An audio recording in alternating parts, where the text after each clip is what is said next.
Nobody wanted this house. For 70 years, the Victorian mansion at 412 Burnham Road sat rotting at the dead end of a gravel driveway in coastal Maine, swallowed by oak trees and local legend. 3 families tried to live there after the original owner vanished. None lasted 6 months. Contractors refused to work past sundown. Real estate investors would not touch it for any price. The town called it cursed. They said the walls breathed. They said the basement held something that did not want to be found. Then a desperate single mother, bankrupted by the man she once trusted most in the world, bought it at auction for $38,000. She had no crew, no contractor, no safety net. Just a second-hand sledgehammer and the kind of stubborn fury that only comes from having absolutely nothing left to lose. What she discovered behind a false wall in the basement was not a ghost. It was something far more dangerous and far more valuable than any haunting. A hidden vault. A 70-year-old fortune. And a conspiracy engineered across 3 generations of one family designed with surgical precision to put her, and only her, in that exact spot, at that exact moment. She was never supposed to keep what she found. She was supposed to be the key that someone else turned. She had other plans. This is the story of Margot Sinclair and the house that changed everything. The sledgehammer weighed 9 pounds. Margot Sinclair knew this because she had purchased it herself from the Briarwood Hardware Emporium 6 days earlier, paying $11.37 in crumpled bills. She had counted out from a mason jar, hidden beneath the bathroom sink of a roadside motel. 9 pounds of forged carbon steel with a hickory handle worn smooth from someone else's labor. Someone else's demolished walls. Someone else's desperate undertaking. She had bought it second-hand from the clearance bin. Because even destruction had to be done on a budget when you were down to your last $19,000 and falling. Now she stood in absolute darkness. The basement air pressed against her skin like something alive. Cold, impossibly cold for a September evening in coastal Maine, where the last warmth of summer still clung stubbornly to the salt marshes and tidal flats surrounding the town of Briarwood. Down here, beneath 3 stories of rotting Victorian grandeur, the temperature hovered somewhere around 42 degrees. Her breath came out in thin, ghostly plumes that curled and vanished in the beam of the halogen worklight, propped against the massive iron boiler 6 feet behind her. Before her stood a wall, not the original fieldstone foundation that lined the rest of the basement. This wall was different. Uniform rows of dark red brick, laid with surgical precision, stretching 6 feet wide, and floor to ceiling mortared into place with a deliberate craftsmanship that screamed intention. Someone had built this wall long after the house was constructed. Someone had sealed something behind it. And someone, 70 years later, had made absolutely certain that Margot Sinclair would be the one standing here with a 9-pound sledgehammer and nothing left to lose. She tightened her grip on the hickory handle. Her shoulders ached from 12 straight hours of demolition work on the 2nd floor. Her lower back pulsed with a dull, grinding pain that no amount of ibuprofen could silence. Her hands, once soft enough to pipe buttercream rosettes onto 3-tier wedding cakes, were now raw and blistered beneath a pair of ill-fitting leather work gloves. Margot drew a slow breath through her nose. The air tasted of rust, damp earth, and something older. Something sealed away and forgotten. She whispered into the darkness, her voice barely louder than the drip of condensation falling from an overhead pipe. They said this house swallowed people whole. They were wrong. This house was waiting for the right person. Then she swung. 5 weeks earlier, Margot Sinclair had been sitting on the edge of a sagging queen-sized mattress inside room 14 of the Tidewater Motor Lodge, staring at a bank statement that confirmed what she already knew. In her bones, she was broke. Not the temporary belt-tightening kind of broke that middle-class Americans occasionally weathered between career transitions. This was the catastrophic ground floor, no safety net kind of financial annihilation that arrived like a slow-moving hurricane and left nothing standing. The number at the bottom of the page read $19,214.37. That was everything. Every dollar she had accumulated in 38 years of living condensed into a figure that would not cover 6 months of rent in any livable town in the northeastern United States. It would not cover Wren's upcoming college applications. It would not cover the legal fees still outstanding from a divorce that had dragged through the Cumberland County courts, like a wounded animal refusing to die. Margot folded the statement carefully and placed it inside the nightstand drawer, beside a Gideon Bible and a laminated room service menu offering reheated lasagna for $14. Through the thin plaster wall, she could hear Wren in the adjacent room. The muffled rhythm of fingers tapping a laptop keyboard with the mechanical intensity of a teenager who had learned to build walls of productivity around emotional devastation. Wren Sinclair was 16 years old, sharp-featured and watchful, with her mother's auburn hair and her father's unsettling capacity for silence. She had not spoken Garrison Hollis's name in 4 months, not since the afternoon she had come home from school to find the locks changed on their Portland apartment, a foreclosure notice stapled to the door, and her mother sitting on the front steps with a single suitcase and an expression Wren had never seen on an adult face before. It was the expression of someone who had just discovered that the person they trusted most in the world had been methodically, patiently, and deliberately dismantling their entire life from the inside. Garrison Hollis had been a general contractor by trade, competent, well-connected, possessed of the kind of firm handshake and direct eye contact that made bank loan officers feel comfortable and wives feel secure. He built custom homes along the rocky southern Maine coastline for wealthy summer residents from Boston and New York, and he had built his marriage to Margot with the same superficial precision. The exterior looked flawless. The bones were rotten. The debts surfaced 3 weeks after he filed for divorce. Credit lines Margot never knew existed. Second mortgages on properties she had never been told about.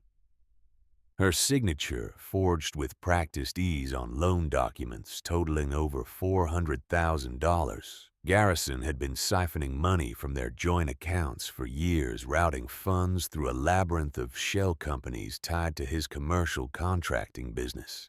By the time Margot's attorney untangled the financial wreckage, Garrison had liquidated every shared asset, declared personal bankruptcy to shield himself from the worst of the fallout, and vanished from Portland with the quiet efficiency of a man who had been planning his exit for a very long time.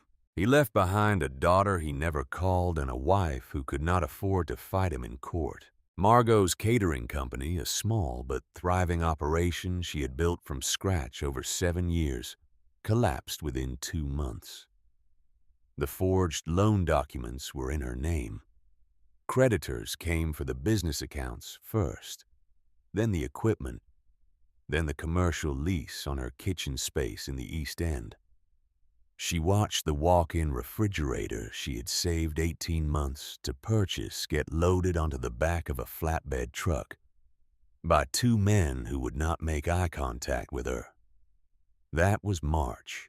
By September, Margot and Wren had migrated north along the coast, following a trail of diminishing options that led them to Briarwood, a faded shipbuilding town perched on a granite peninsula where the Penobscot Bay narrowed into a series of cold, deep inlets. Briarwood had once been prosperous, fueled by lumber mills and a thriving fishing fleet. Now it survived on a thin economy of seasonal tourism and quiet decay, the kind of place where property values had cratered so deeply that even the most desperate investors had moved on to more promising ruins. It was here inside the stuffy second-floor hearing room of the Briarwood Municipal Building on a Thursday morning that smelled of floor wax and burnt coffee that Margot first heard the name Crane Estate. The foreclosure auction was a weekly ritual in Briarwood. A handful of properties, mostly vacant lots and condemned commercial buildings, would be offered at rock-bottom prices to anyone willing to assume the accumulated tax liens. The proceedings were managed by a deputy county clerk named Ruth, a heavy-set woman in her 60s who read the property descriptions with the monotone efficiency of someone who had watched the same sad cycle repeat itself for decades. Margot sat in the third row of metal folding chairs, her posture rigid, her battered leather purse resting on her lap. Inside the purse was a certified check for $38,000, representing the absolute last of her liquid savings, after subtracting 1 month of motel costs and Wren's school fees. She had come to the auction with a brutal but simple plan. Purchase the cheapest habitable property in Briarwood, invest her remaining cash into a bare-bones cosmetic renovation, perform every hour of manual labor herself, and flip the house to an out-of-state buyer who would see coastal Maine charm where locals saw only rot and ruin. It was a desperate plan. She knew that. But desperation, she had learned, was merely clarity stripped of its comfortable delusions. The first 4 properties generated modest perfunctory bidding. A commercial lot on Harbor Street went for $11,000. A fire-damaged duplex on Prospect Avenue drew a brief skirmish between 2 contractors before settling at $29,000. Margot kept her paddle flat on her lap, conserving her ammunition. Then Ruth turned to page 6 of the auction docket and paused. The pause was small, a fraction of a second, barely perceptible. But Margot noticed it because she had spent her entire professional life reading the micro-expressions of difficult clients, and Ruth's face had just performed a subtle but unmistakable contraction of discomfort. Lot 7. Ruth announced, her voice dropping half a register. The Crane Estate. 3-story Victorian residential structure, originally constructed 1887, situated on 2.3 acres at 412 Burnham Road. Current tax lien assessment, $36,412. Condition is as is. The county makes no representations regarding structural integrity, environmental hazards, or habitability. The room changed. Margot felt it before she understood it. A collective withdrawal of energy like the moment before a summer thunderstorm, when the barometric pressure drops and every living thing instinctively pulls inward. The 2 contractors in the front row suddenly became absorbed in their phones. A real estate investor near the window examined his fingernails with profound interest. An older couple in matching windbreakers stood up and quietly walked out. In the aisle seat of the 4th row, A man Margot had not previously noticed leaned forward. He was tall, perhaps 60, with the broad shoulders and expensive dental work of someone accustomed to occupying the largest chair in any room. His sport coat was cashmere. His watch was a Breitling. He sat with the loose-limbed confidence of a man who had made a great deal of money in a small town and had never been required to explain how. His name, she would learn later, was Victor Ashford. He owned Ashford Development Group, which controlled roughly 40% of the commercial real estate in Briarwood and the 3 surrounding townships. He was by every local measure the most powerful private citizen in the county. He did not raise his paddle. Instead, he turned his head slowly and looked directly at Margot. His expression was difficult to categorize. It was not hostile. It was not sympathetic. It was the expression of a man watching a chess piece move exactly where it was supposed to move. A flicker of cold confirmation, followed by the faintest suggestion of amusement. Margot held his gaze for 2 full seconds, then raised her paddle. 38,000, she said. Ruth waited the statutory interval, scanning the room with the perfunctory diligence of someone who already knew the outcome. 38,000 to paddle 19. Going once, going twice. The gavel struck. Margot signed the preliminary paperwork at a folding table near the exit, while her hands trembled beneath the edge of the desk where no one could see them. Ruth handed her a manila folder containing the deed transfer documents, a property survey dated 1986, and a photocopied set of the original 1887 county blueprints. As Margot turned toward the stairwell, Victor Ashford materialized beside her with the silent precision of a man who had practiced the art of strategic proximity. "You are not from Briarwood," he said. It was not a question.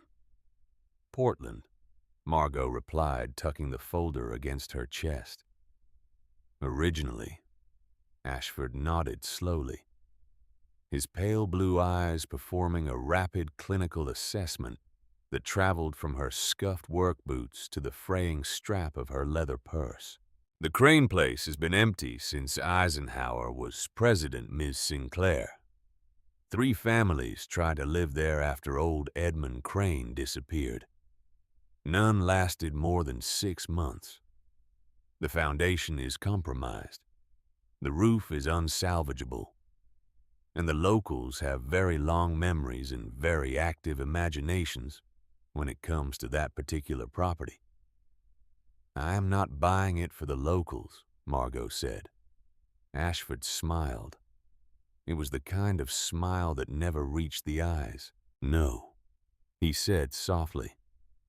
"I suppose you are not." He held out a business card between 2 manicured fingers. Margot did not take it. She walked down the stairs, through the lobby, and out into the gray September light, where the salt wind off Penobscot Bay hit her face like a slap of cold reality. She sat in her aging Subaru wagon for 11 minutes, gripping the steering wheel before she trusted herself to drive. The Crane estate sat at the dead end of Burnham Road, a quarter-mile past the last inhabited house on the street.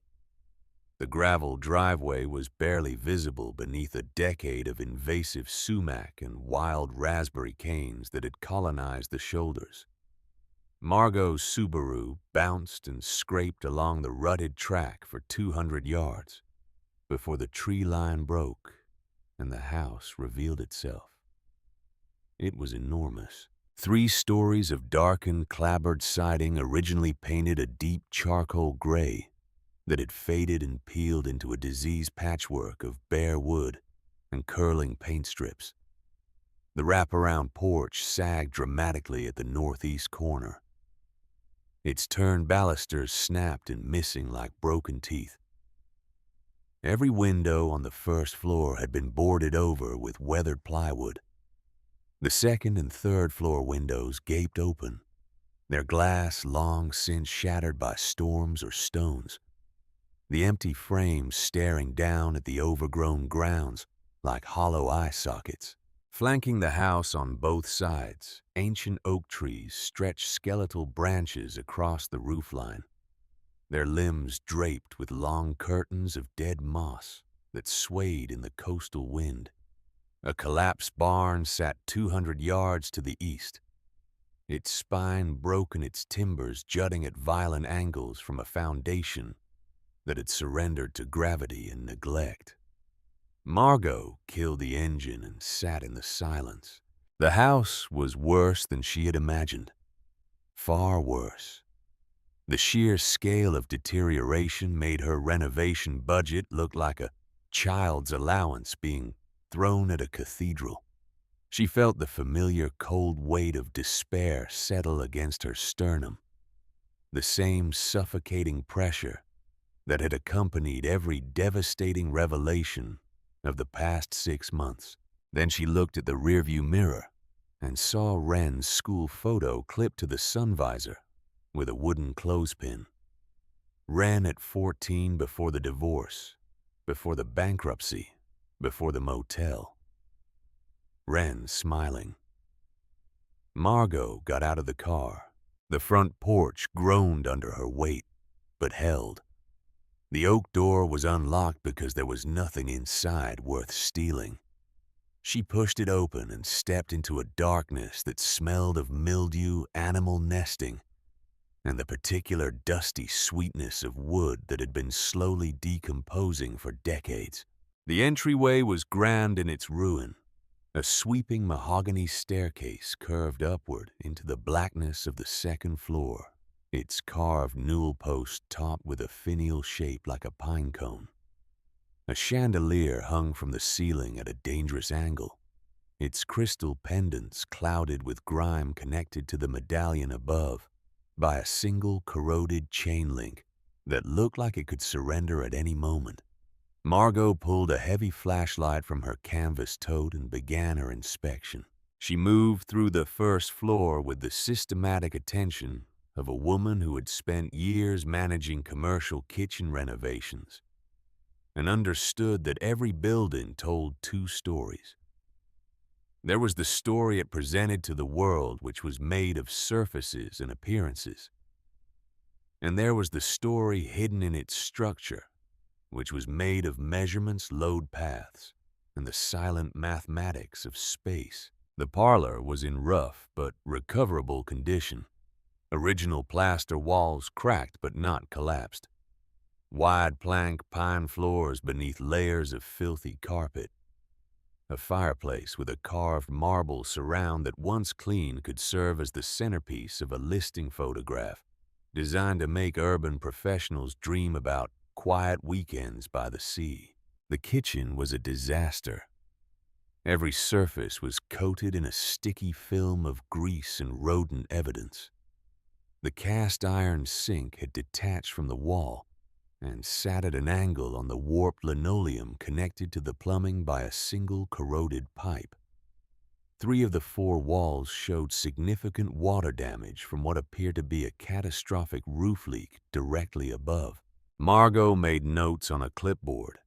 Costs accumulated in her head with the grim automatic precision of a woman who had been doing math against her own survival for 6 consecutive months.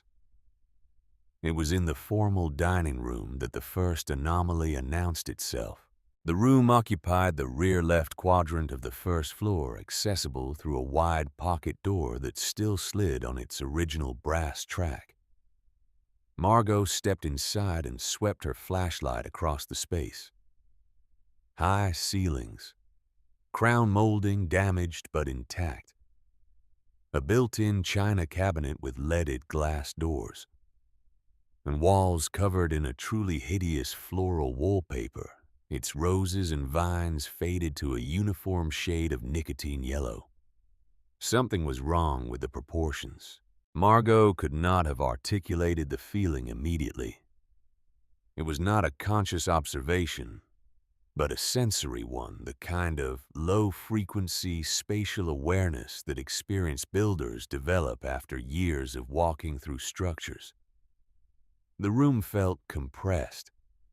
Not small exactly, but shorter than it should have been, as if someone had quietly stolen several feet from the far end and hoped nobody would notice. She opened the manila folder she had been carrying and spread the 1887 county blueprints across the dusty dining table.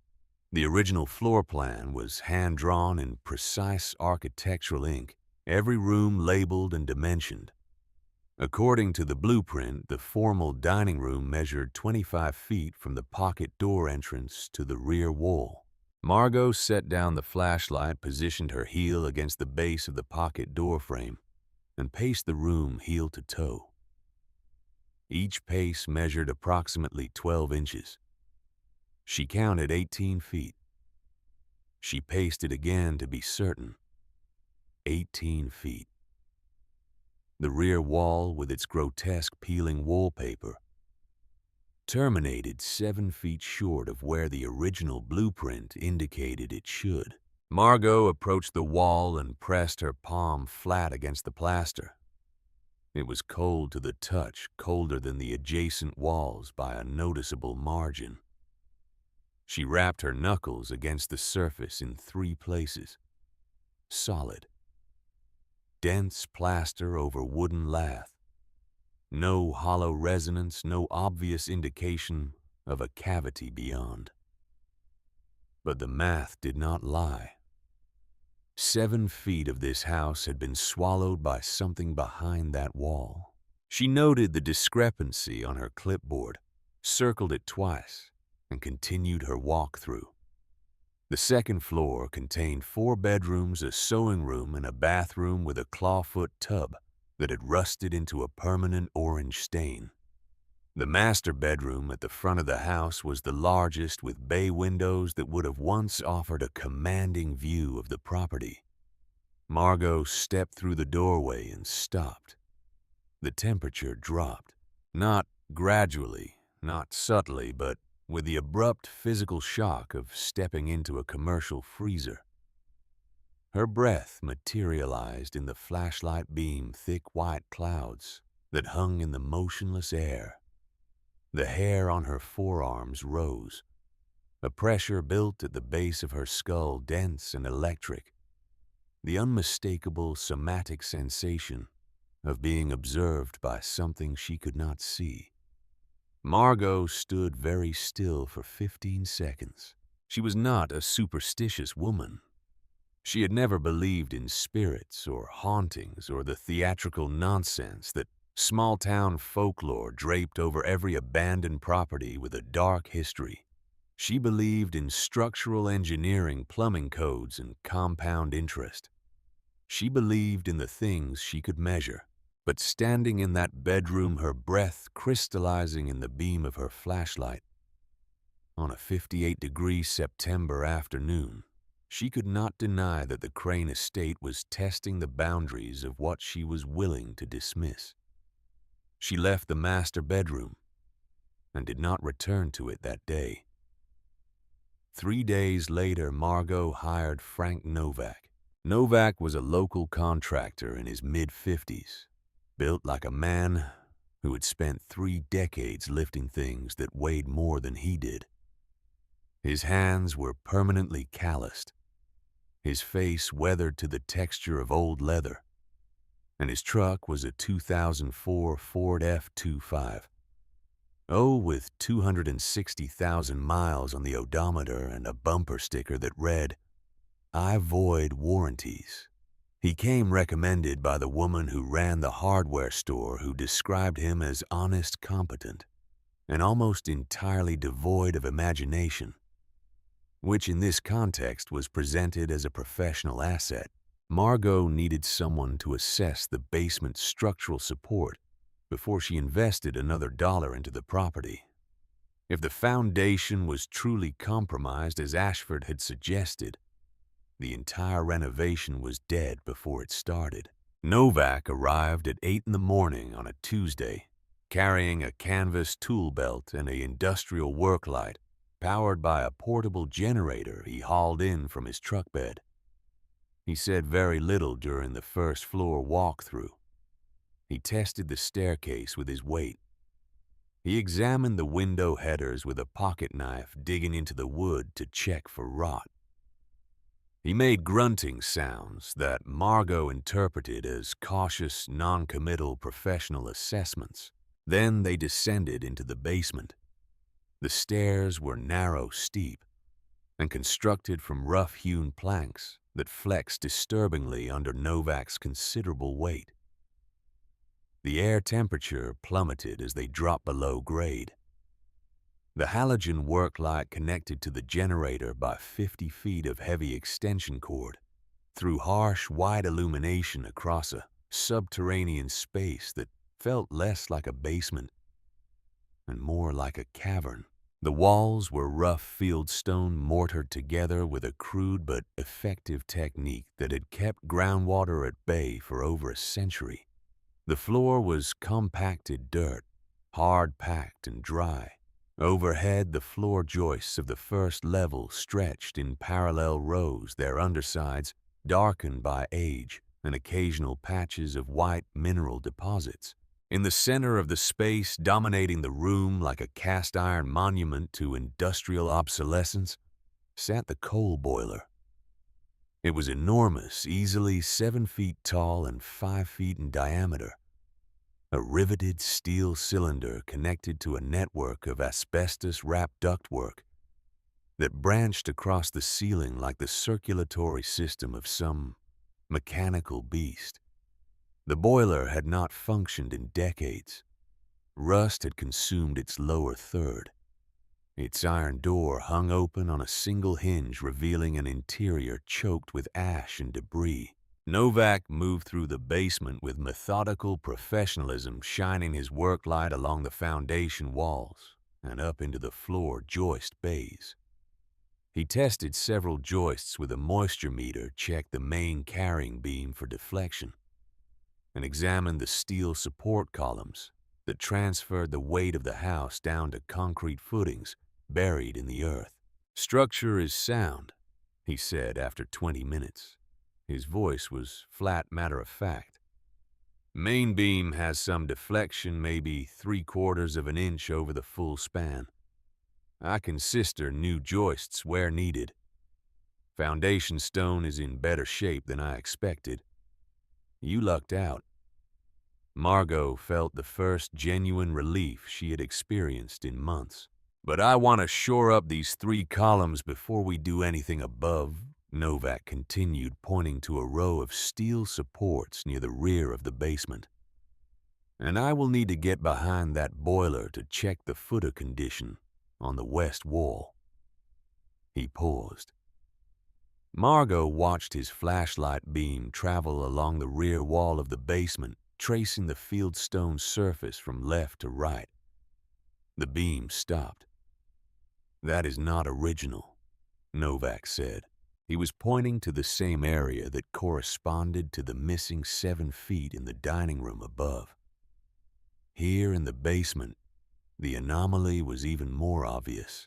The fieldstone foundation transitioned abruptly into a section of dark red brick, approximately 6 feet wide, extending from the dirt floor to the overhead joists.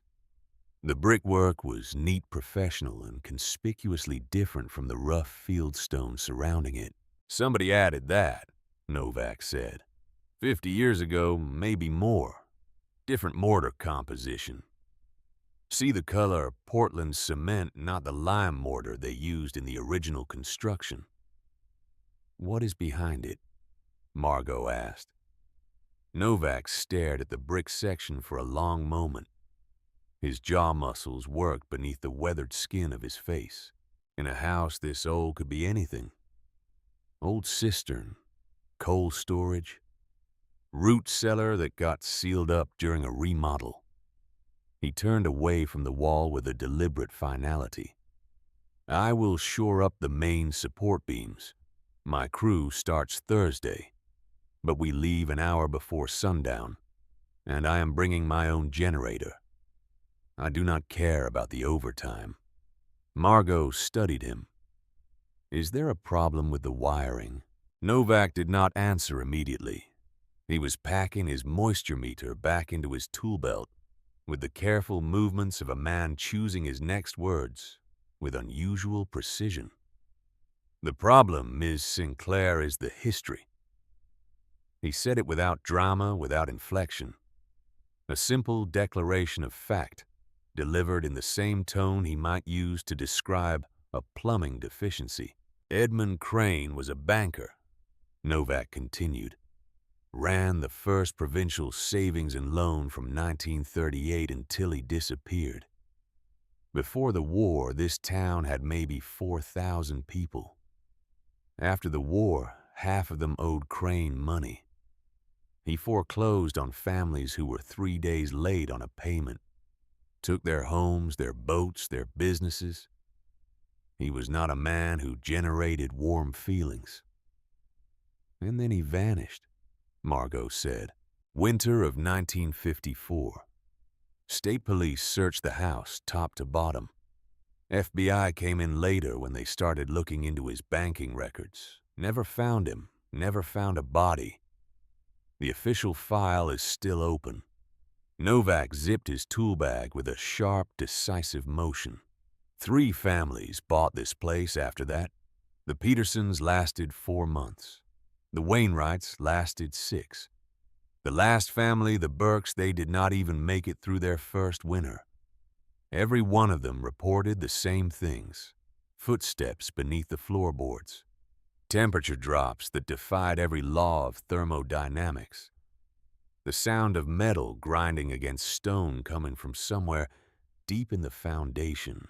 "You believe in ghosts, Frank." "I believe in leaving before sundown," Novak replied. "And I believe in getting paid $45 an hour, regardless of what I believe in." It was a fair answer. Margot respected its economy. Novak's crew arrived Thursday morning.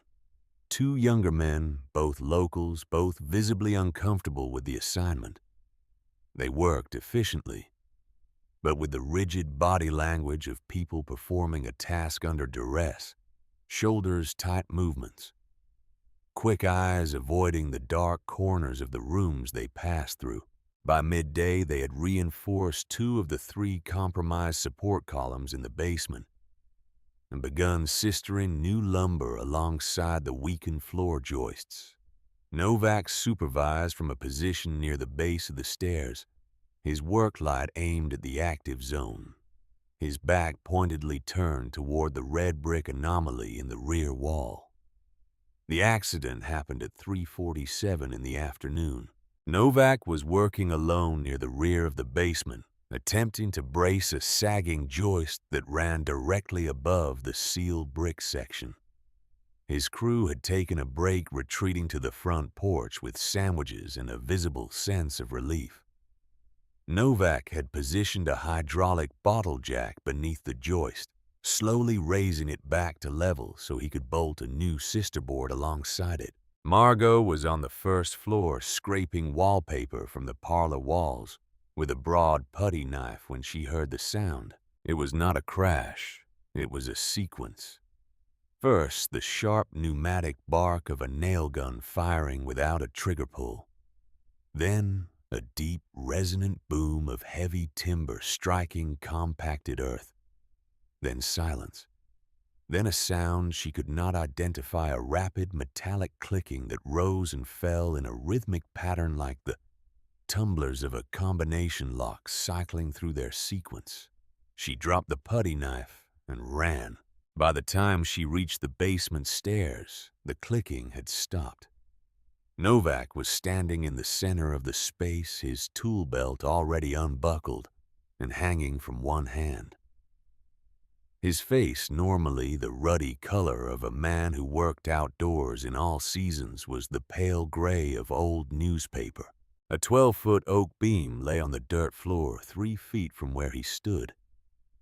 The hydraulic jack that had been supporting it was toppled on its side. The beam had fallen from its position, slipped free of the jack's cradle, and struck the ground with enough force to embed itself 2 inches into the compacted earth. If Novak had been standing 6 inches to his left, the beam would have crushed his skull. "What happened?" Margot asked from the top of the stairs. Novak looked up at her. His eyes were wrong.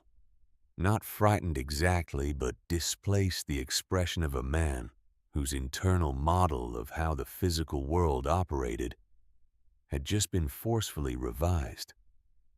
"The jack did not slip," he said. "I checked the base plate. I checked the cradle. The load was centered." He swallowed hard. "And right before it fell, I heard something next to my ear. Close. Like someone standing right behind me and breathing. Frank. And then I heard the lock. A combination lock spinning. Right here." He touched his left ear with a trembling finger. Clear as a telephone ringing. He picked up his tool bag, walked past Margot up the stairs, and continued through the house to the front porch without stopping. His crew, sensing the departure, began loading equipment into the truck before Novak said a word. He refunded her deposit in cash standing beside his truck in the gravel driveway, with the engine already running. "I'm sorry, Miss Sinclair," he said, and he meant it. She could see the genuine regret beneath the professional shame of a man who had never walked away from a job site in 30 years of contracting. That house has something wrong with it. Not the foundation, not the wiring, something else. And I am not the man to find out what it is. He drove away. The red taillights of his truck disappeared around the curve of Burnham Road. And then there was only the sound of wind moving through the dead oak branches overhead. Margot stood alone in the driveway of a house that nobody wanted, watching the last of her professional help vanish into the gray Maine afternoon. That evening in room 14 of the Tidewater Motor Lodge, Margot sat on the bathroom floor with the door locked, running cold water over her blistered hands and calculating the mathematics of her own destruction.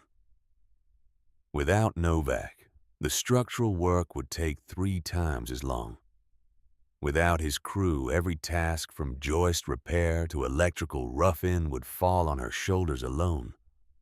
Her renovation budget was hemorrhaging. Her timeline was collapsing. And the house, that enormous, rotting, freezing house with its impossible geometry and its walls that stole 7 feet from the laws of physics, sat waiting for her at the end of Burnham Road like a patient predator. She turned off the water and stared at her reflection in the spotted mirror above the sink. 38 years old, auburn hair pulled back in a ponytail that had not seen a salon in 5 months. Shadows beneath her eyes that no amount of sleep could erase, because sleep itself had become a luxury she could no longer reliably afford. She searched her own face for the woman who had once managed a staff of 11, who had catered the governor's inaugural dinner, who had built something real and solid, and hers from nothing but skill and relentless work. That woman was still in there, buried, battered, but present. Margot dried her hands, opened the bathroom door, and found Wren sitting cross-legged on the bed, with her laptop open and an expression on her face that Margot had learned to recognize over 16 years of motherhood. It was the expression Wren wore when she had discovered something she was not sure she wanted to share. "I need to show you something," Wren said. Wren Sinclair was not a girl who spoke without purpose.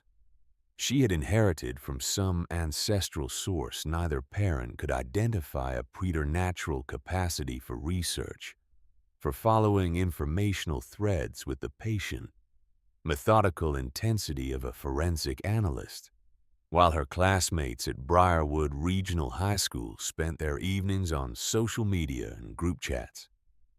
Wren spent hers in databases, archives, and the digitized newspaper collections of the Maine State Library. She had been working on a history project for her American Studies class. The assignment was straightforward. Select a notable building or landmark in your local community and research its historical significance. Wren had chosen the Crane estate partly because her mother had just purchased it, and partly because the story of Edmund Crane's disappearance was the most interesting unsolved mystery in Briarwood's otherwise unremarkable civic history. What she found went far beyond a school assignment. Edmund Crane ran First Provincial Savings and Loan from 1938 to 1954. Wren began turning her laptop screen toward Margot. The bank handled commercial and residential mortgages for most of the county. During the war years, Crane expanded into commercial real estate investment, buying up properties from families who could not make their payments. Frank mentioned that, Margot said, sitting on the edge of the bed. He was a ruthless forecloser. He was more than that. Wren clicked to a scanned newspaper article from the Briarwood Courier dated November 1953. The headline read, "Federal investigators subpoena First Provincial records. The FBI opened an investigation into Crane's bank in late 1953. Wren continued. They suspected he was laundering money through real estate transactions, buying properties at inflated prices, recording fraudulent mortgages, cycling cash through the bank's ledgers to make illegal income appear legitimate. Laundering money for whom? The articles do not say.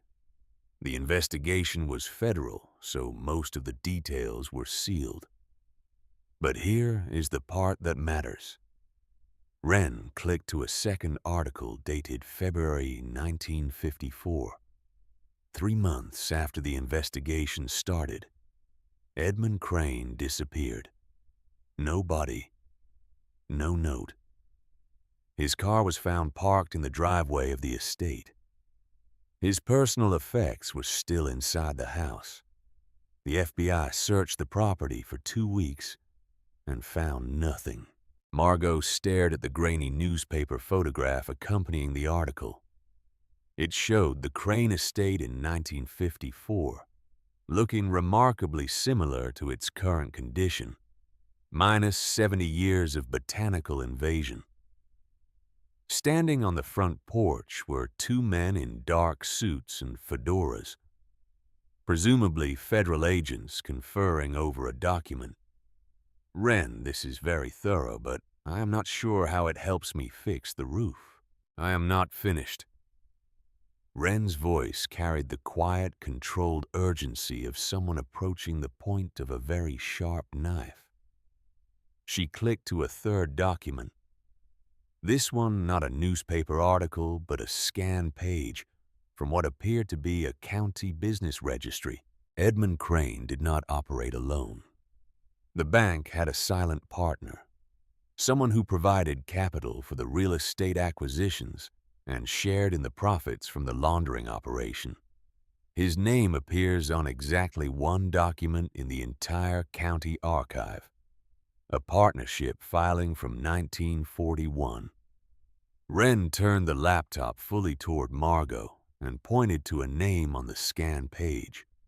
Margot read it. The room contracted around her. The motel walls, the cheap bedspread, the hum of the window-mounted air conditioner, all of it receded into a distant, muffled background as the name on the screen burned itself into her comprehension. Richard Hollis. "Hollis," Margot whispered. "Grandfather," Wren said. "Dad's grandfather, Richard Hollis. He was Edmund Crane's business partner." The silence between mother and daughter stretched for a long time. Outside, a truck downshifted on the coastal highway. The ice machine at the end of the motel corridor clattered and dispensed.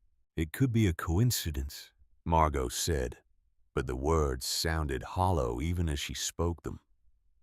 Hollis was not a common name in Maine, and coincidences she had learned through 6 months of discovering her ex-husband's hidden machinations were usually just conspiracies that had not yet been fully excavated.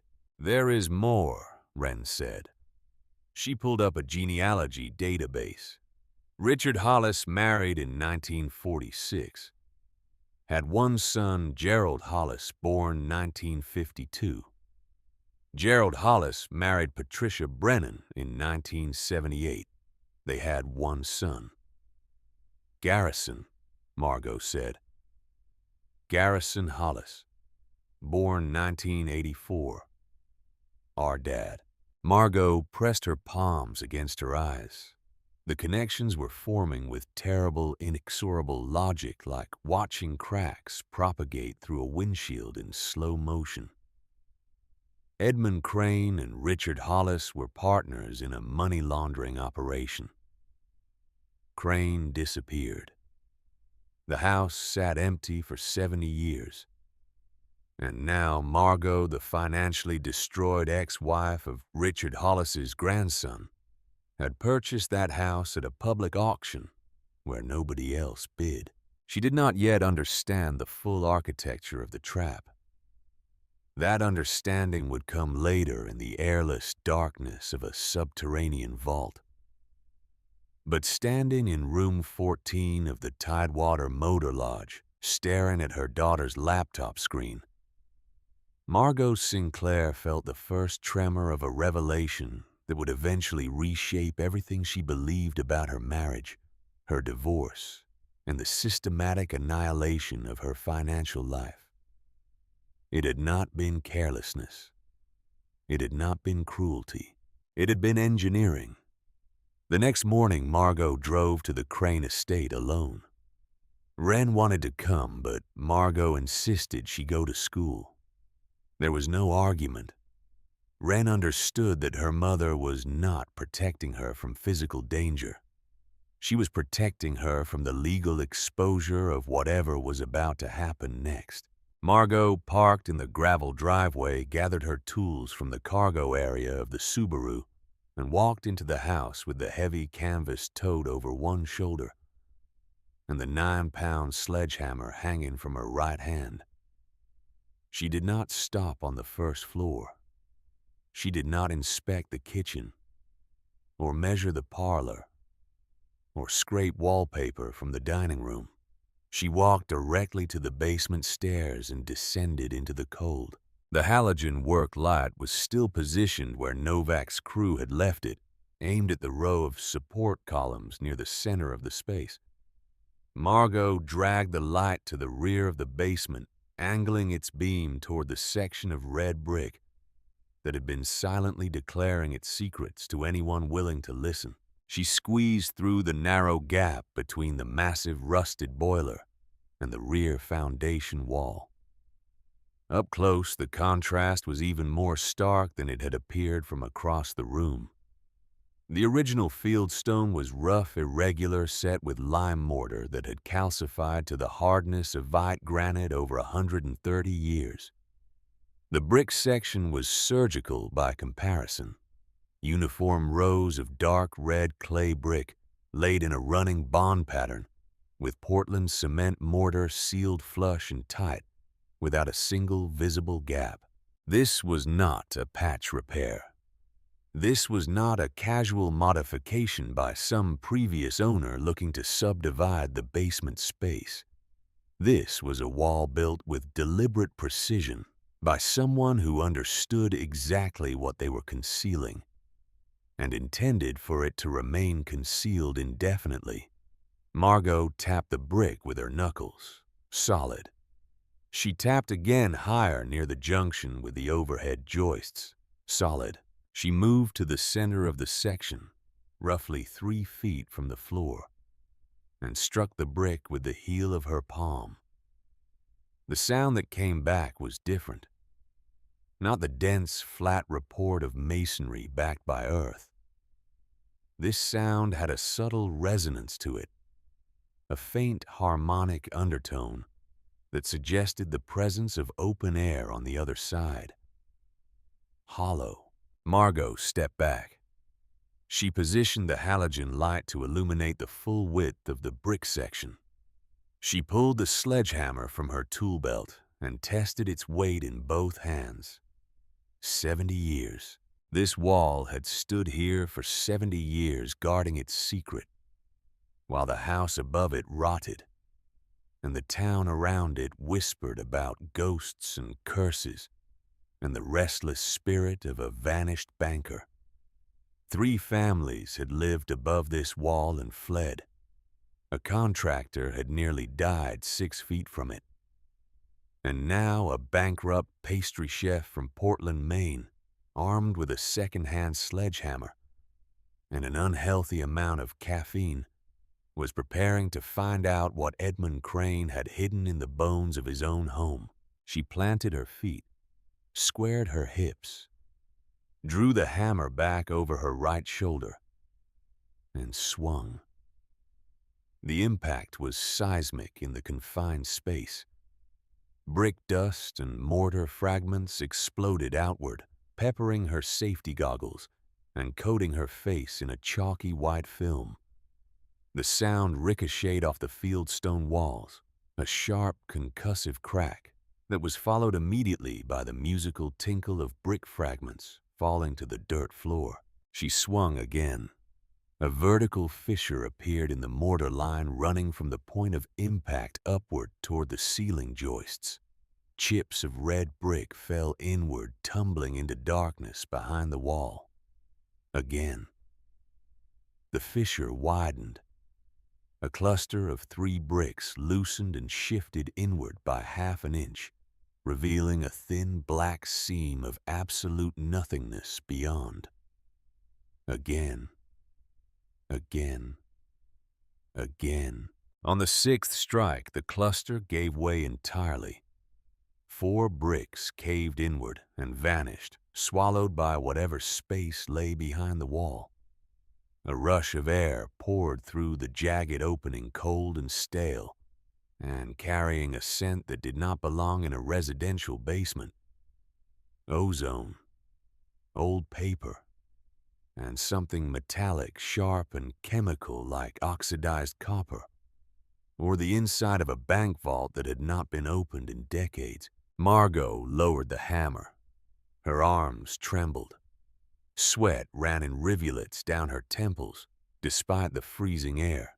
She leaned forward and aimed her flashlight through the hole. The beam penetrated 8 feet into the void before striking a surface. It was not stone. It was not earth. It was not the rough interior of a sealed cistern or an abandoned root cellar. It was steel. Dull military olive green riveted along its edges with heavy brass fasteners. A door. A vault door. Mounted in a reinforced steel frame that had been anchored directly into the bedrock beneath the foundation. In the center of the door, catching her flashlight beam and throwing it back in a cold brass gleam, sat a combination dial. Margot stared. The air from the void continued to pour through the broken wall, washing over her face, like the exhalation of something that had been holding its breath for 7 decades. She had found it. Whatever Edmund Crane had hidden, whatever Richard Hollis had killed to protect, whatever Garrison Hollis had systematically destroyed her life to reach, it was here. Behind a 9-pound sledgehammer's worth of demolished brick. Waiting in the dark. Margot set down the hammer, wiped the dust from her goggles, and began dismantling the rest of the wall, 1 brick at a time. She worked for an hour without stopping. The opening grew from a jagged hole to a rough archway wide enough and tall enough to step through without ducking. When the last brick was cleared, she stood before the vault door in full unobstructed view. It was magnificent in a brutal, utilitarian way. Commercial bank-grade steel at least 4 inches thick, mounted on precision hinges that were engineered to support its enormous weight. The olive green paint was immaculate, untouched by rust or moisture, preserved by the vacuum-sealed environment behind the brick wall. The combination dial was solid brass, heavy and cold to the touch, engraved with numbers from 0 to 60 in precise increments. There was no keyhole, no electronic access panel, no handle on the exterior except for a thick, horizontal steel bar designed to retract the internal locking bolts once the correct combination was entered. Margot reached out and gripped the dial. It did not move. 70 years of inactivity had seized the internal mechanism. She applied more pressure, bracing her left hand against the doorframe for leverage. The dial resisted for 3 agonizing seconds, then broke free with a grinding metallic protest and rotated a quarter turn before stopping. The mechanism was functional. The lock was engaged. And without the combination, this door might as well have been a solid wall of granite. Margot leaned her forehead against the cold steel and closed her eyes. She was so close. Close to what she did not fully understand. But the proximity of the answer, the physical nearness of a truth that had been buried for 70 years, produced a sensation in her chest that was equal parts exhilaration and terror. Then she opened her eyes. Her flashlight, aimed downward at a low angle, had caught something in the rubble at the base of the door. A glint of metal partially buried in the loose dirt and brick debris she had scattered during her demolition. Margot knelt. She brushed away the fragments with her gloved hand, revealing a small rectangular object, approximately 6 inches long and 3 inches wide. A silver box. Tarnished black with age, its surface pitted and corroded, its small latch mechanism rusted completely through. She pried it open with the flat end of her crowbar. Inside, cushioned by a disintegrating velvet lining, was a single notebook. Small, leather-bound, its pages fused together by decades of moisture into a solid block of illegible pulp. The ink on every page had dissolved into shapeless blue stains. Every page except one. On the inside front cover, written in sharp, angular pencil strokes that had survived the dampness by virtue of graphite's stubborn resistance to water, was a sequence of 4 numbers. Margot stared at the numbers. She looked at the brass combination dial on the vault door. She looked back at the numbers. Then Margot Sinclair, bankrupt mother of one, stood up, gripped the cold brass dial, and began to turn. 4 turns right to 14. The brass dial moved with the reluctant, grinding resistance of a mechanism that had not been touched by human hands since the Eisenhower administration. Each degree of rotation required deliberate, sustained force, the internal components protesting their resurrection with a low metallic groan that vibrated through the steel door and into the bones of Margot's wrist. She counted the rotations carefully. 4 full turns to clear the lock. The dial clicked into position on the number 14 with a satisfying heavy thud that resonated through the vault door like a heartbeat. 3 turns left to 32. The second number engaged with less resistance. The internal tumblers were warming to the task, shedding 7 decades of dormancy with each progressive turn. Margot could feel the mechanism coming alive beneath her fingertips. The precision engineering of a mid-century commercial lock reasserting itself against the accumulated stillness of time. 2 turns right to 8. 1 turn left to 41. The final tumbler dropped into place with a sound that Margot would remember for the rest of her life. Not a click. Not a thud. A deep, resonant clunk that traveled through the steel frame and into the bedrock beneath the foundation. The sound of something massive and immovable finally surrendering. Margot released the dial and gripped the horizontal locking handle with both hands. The handle was thick, cold steel, designed to be operated by a banker in a 3-piece suit. Not a woman with blistered palms and arms that had been swinging a sledgehammer for the past 90 minutes. She planted her boots wide on the dirt floor, leaned her full weight backward, and pulled. The internal locking bolts retracted. The sound they made was extraordinary, a sequential series of heavy metallic impacts like the cylinders of an enormous revolver rotating into alignment, each bolt withdrawing from its housing in the reinforced frame with a precision that defied its age. 4 bolts. 5. 6. Each one releasing with a resonant, percussive finality that echoed through the basement and up through the floor joists into the silent house above. The door swung outward. It moved on its hinges with a smoothness that bordered on the supernatural. Despite weighing what Margot estimated to be well over 1,000 pounds, the vault door glided open with the effortless balance of a mechanism engineered to tolerances measured in thousandths of an inch. The hinges did not squeal. The frame did not bind. Edmund Crane, or whoever had installed this door, had built it to last longer than the house above it. And it had. A wall of stale air rolled outward through the widening gap, carrying the concentrated essence of a sealed environment that had been breathing its own atmosphere for 70 years.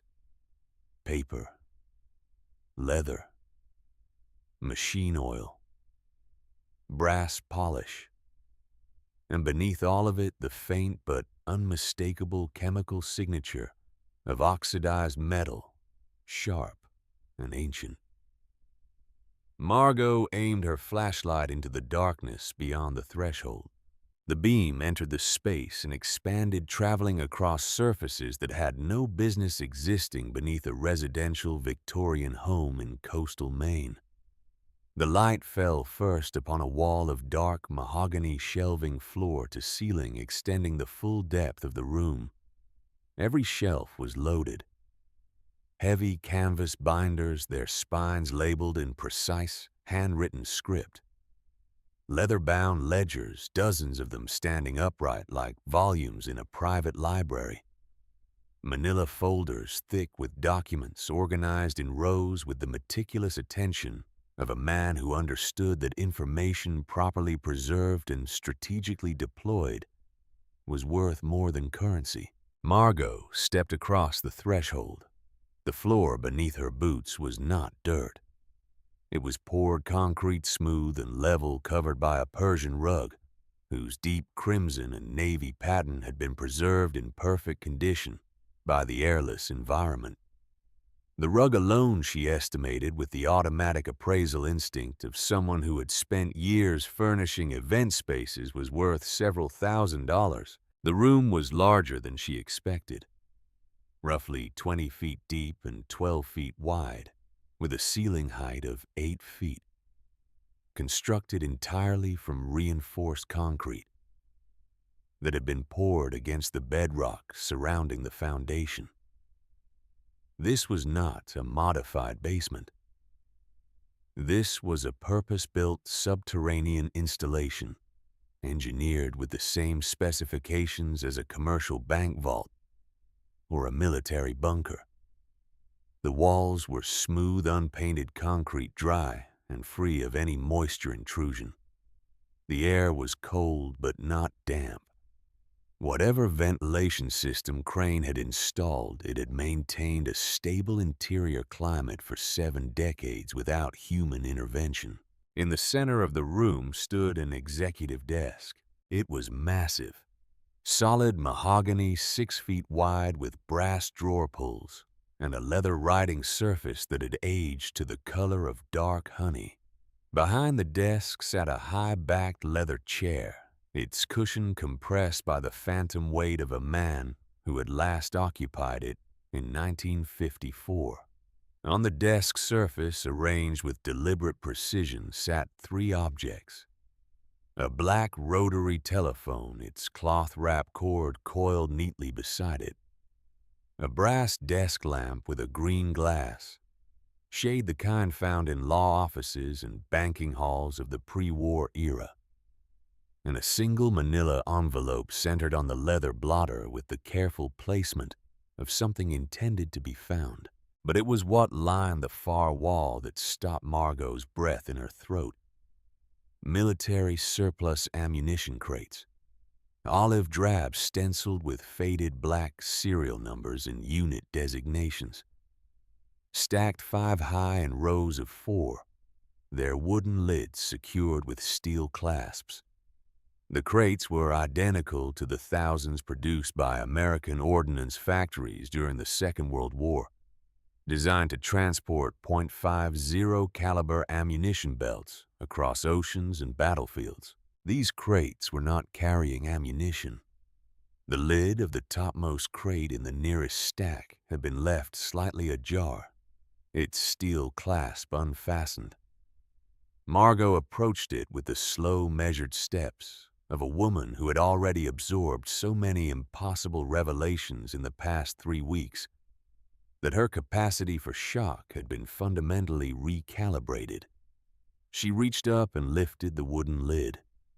Gold, not coins, not jewelry, not the decorative gold leaf applied to picture frames and church altars. Solid gold bullion. Rectangular bars, each approximately 10 inches long, 4 inches wide, and 2 inches thick, stacked in tight rows within the wooden crate. The bars were unmarked, bearing no mint stamps, no serial numbers, no government insignia of any kind. Their surfaces had oxidized to a deep, warm amber, but the weight was unmistakable. Each bar, she estimated, weighed somewhere between 20 and 25 pounds. She counted 8 bars in the top crate, 20 crates stacked against the wall.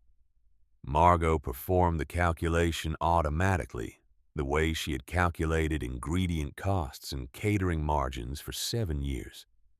If each crate contained a similar quantity, she was looking at approximately 160 bars of solid gold bullion.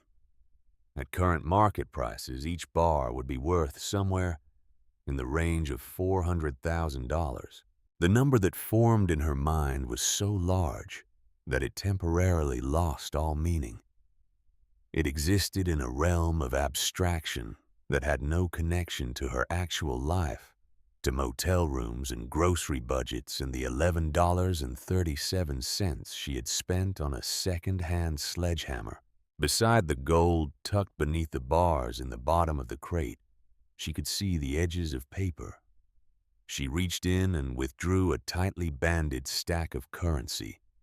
Large denomination bills, 50s and 100s, printed on the oversized paper stock used by the United States Treasury prior to 1969.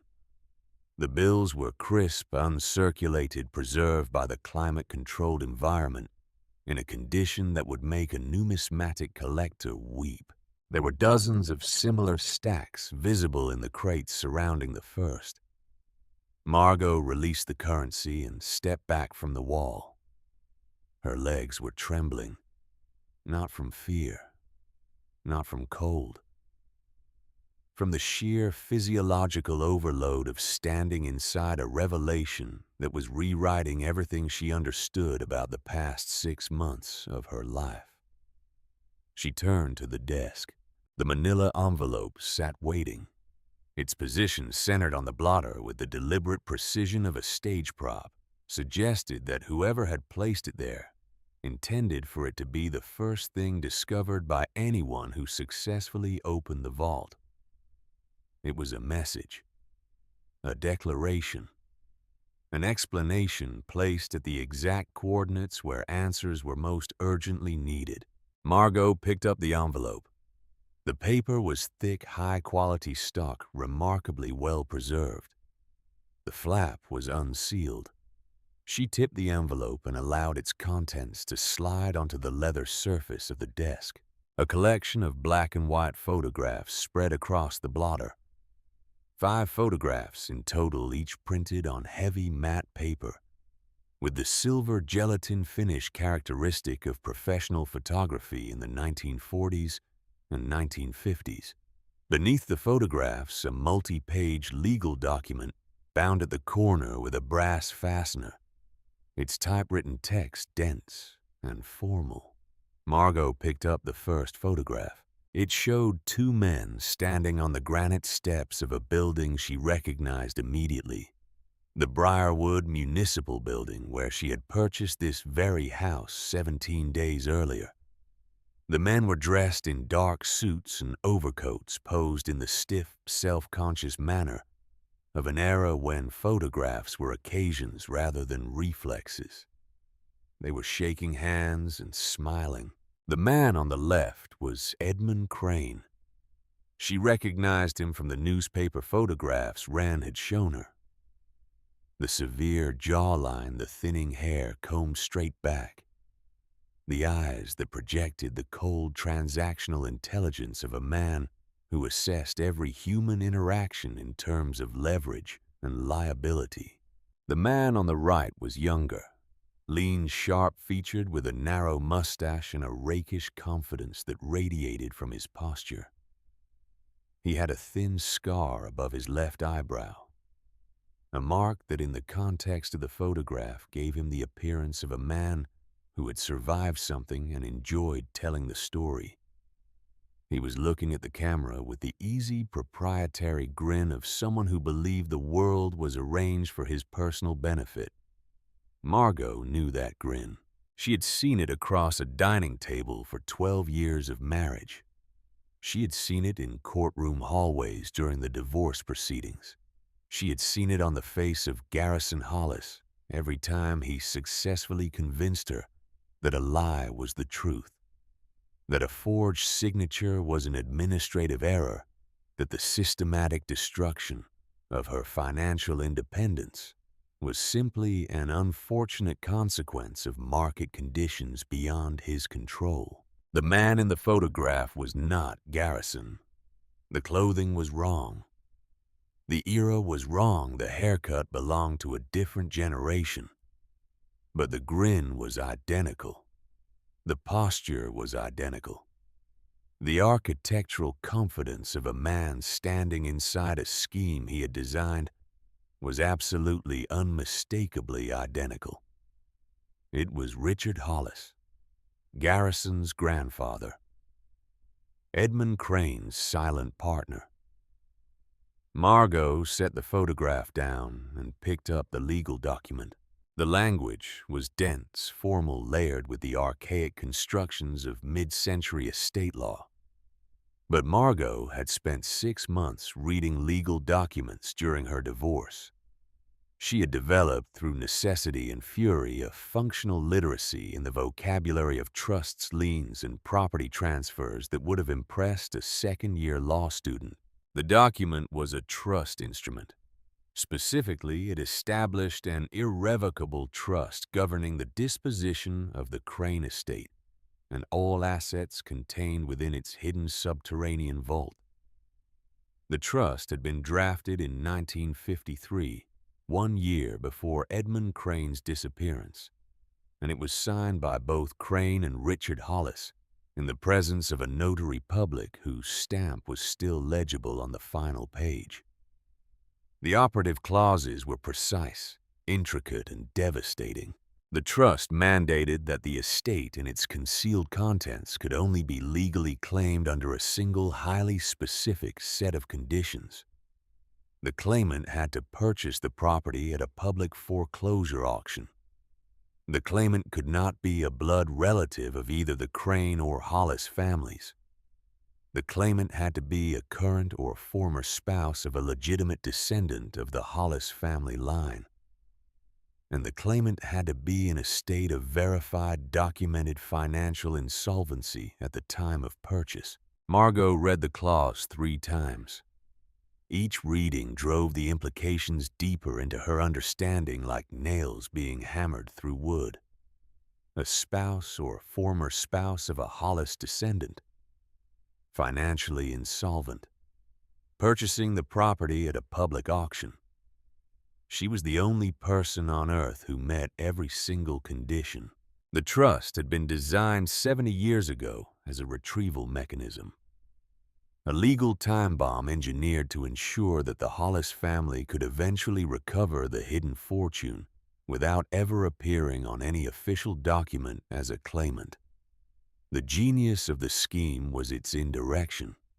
No Hollis would ever buy the house. No Hollis would ever open the vault.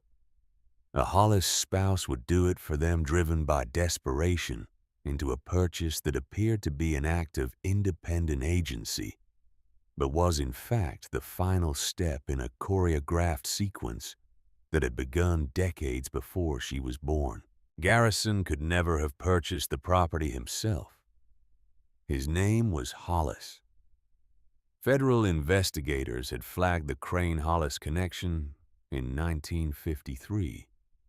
Any Hollis attempting to acquire the estate would trigger immediate scrutiny, but an ex-wife stripped of the Hollis surname, bankrupted by a divorce that appeared to be the result of ordinary marital dissolution. Purchasing a condemned property at a routine municipal auction. That would trigger nothing. That would look like what it was designed to look like.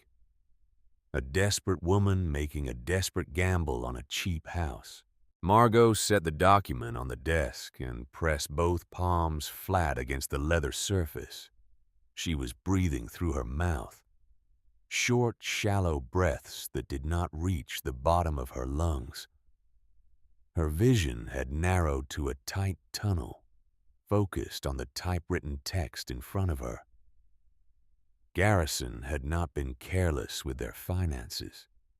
He had not been selfish or reckless or any of the ordinary adjectives she had applied to his behavior during the agonizing months of the divorce. He had been executing a plan. The forged loan documents, the drained savings accounts, the deliberate sabotage of her catering business, the hidden debts that surfaced like landmines in the weeks after the separation. Every single action had been calculated to achieve one specific outcome. Margot Sinclair, former spouse, financially insolvent, standing in this exact room at this exact moment. She had been engineered here. The realization was not an explosion. It was an implosion. A quiet internal collapse that began in her chest and radiated outward through her nervous system, leaving behind a stillness that was not calm, but the absolute absence of everything except comprehension. She stood motionless for 2 full minutes. Then she picked up the remaining photographs. The second photograph showed Crane and Richard Hollis standing inside what appeared to be a warehouse surrounded by wooden crates identical to the ones stacked against the far wall of the vault. The third showed the 2 men at a dining table with 3 other individuals Margot did not recognize, all raising glasses in a toast. The fourth was a candid shot of Crane alone sitting behind this very desk, writing in a ledger. The fifth photograph was different. It was not posed. It was not celebratory. It appeared to have been taken covertly from a distance, through what might have been a window or a partially open door. The image showed Richard Hollis standing in a dimly lit space, possibly a basement, in conversation with a man in a military uniform. Both men were looking at something on a table between them. The resolution was poor, but the object on the table appeared to be a stack of documents or maps. On the back of this photograph, in the same precise pencil handwriting that had recorded the vault combination, in the silver box, someone had written a single sentence. "Richard will take everything. He always does." Margot set the photograph down. She moved to the mahogany shelving and pulled the first ledger from the nearest shelf. The leather binding creaked as she opened it. The pages inside were immaculate, preserved in the dry, stable atmosphere of the sealed vault. Every page was filled with handwritten entries in Edmund Crane's distinctive angular script columns of numbers, property, addresses, names, dates, and transaction amounts, recorded with the obsessive precision of a man who understood that his records were simultaneously his greatest asset and his greatest liability. The ledger documented 3 years of financial transactions between First Provincial Savings and Loan and a network of real estate holding companies. The structure was clear even to Margot's non-expert eye. Properties were purchased at inflated prices using loans issued by Crane's own bank. The loans were recorded as legitimate mortgages generating paper income that disguised the true source of the capital. The properties themselves were held briefly, then resold to secondary buyers at reduced prices, completing the laundering cycle and producing clean, untraceable cash. The amounts were staggering. Hundreds of thousands of dollars cycling through the system annually. In an era when a family home cost $8,000 and a new automobile cost $1,500, she moved to the second ledger, the third, the fourth. Each volume covered a different period, a different set of properties, a different layer of the operation. And in every volume, on every page, the same 2 names appeared with relentless consistency. Crane as the banker, Hollis as the capital partner. The final ledger on the shelf was different from the others. It was thinner, bound in darker leather, and the handwriting inside had lost the mechanical precision of the earlier volumes. The letters were larger, less controlled, written with the visible pressure of a hand that was not steady. Margot opened it to the first page and found not columns of numbers but continuous prose, written in dense paragraphs that filled every available inch of the page. It was a journal. Edmund Crane had begun writing it in October 1953, 1 month before the FBI subpoenaed his banking records. The entries were urgent, frantic, saturated with the paranoia of a man who felt the walls of his carefully constructed life closing in from every direction. The federal investigators were dismantling his financial architecture with systematic efficiency. They had already identified 3 of the shell companies used to cycle the laundered funds. 2 of his bank employees had been subpoenaed for testimony. The net was tightening, and Crane knew with mathematical certainty that it was only a matter of time before the entire operation was exposed.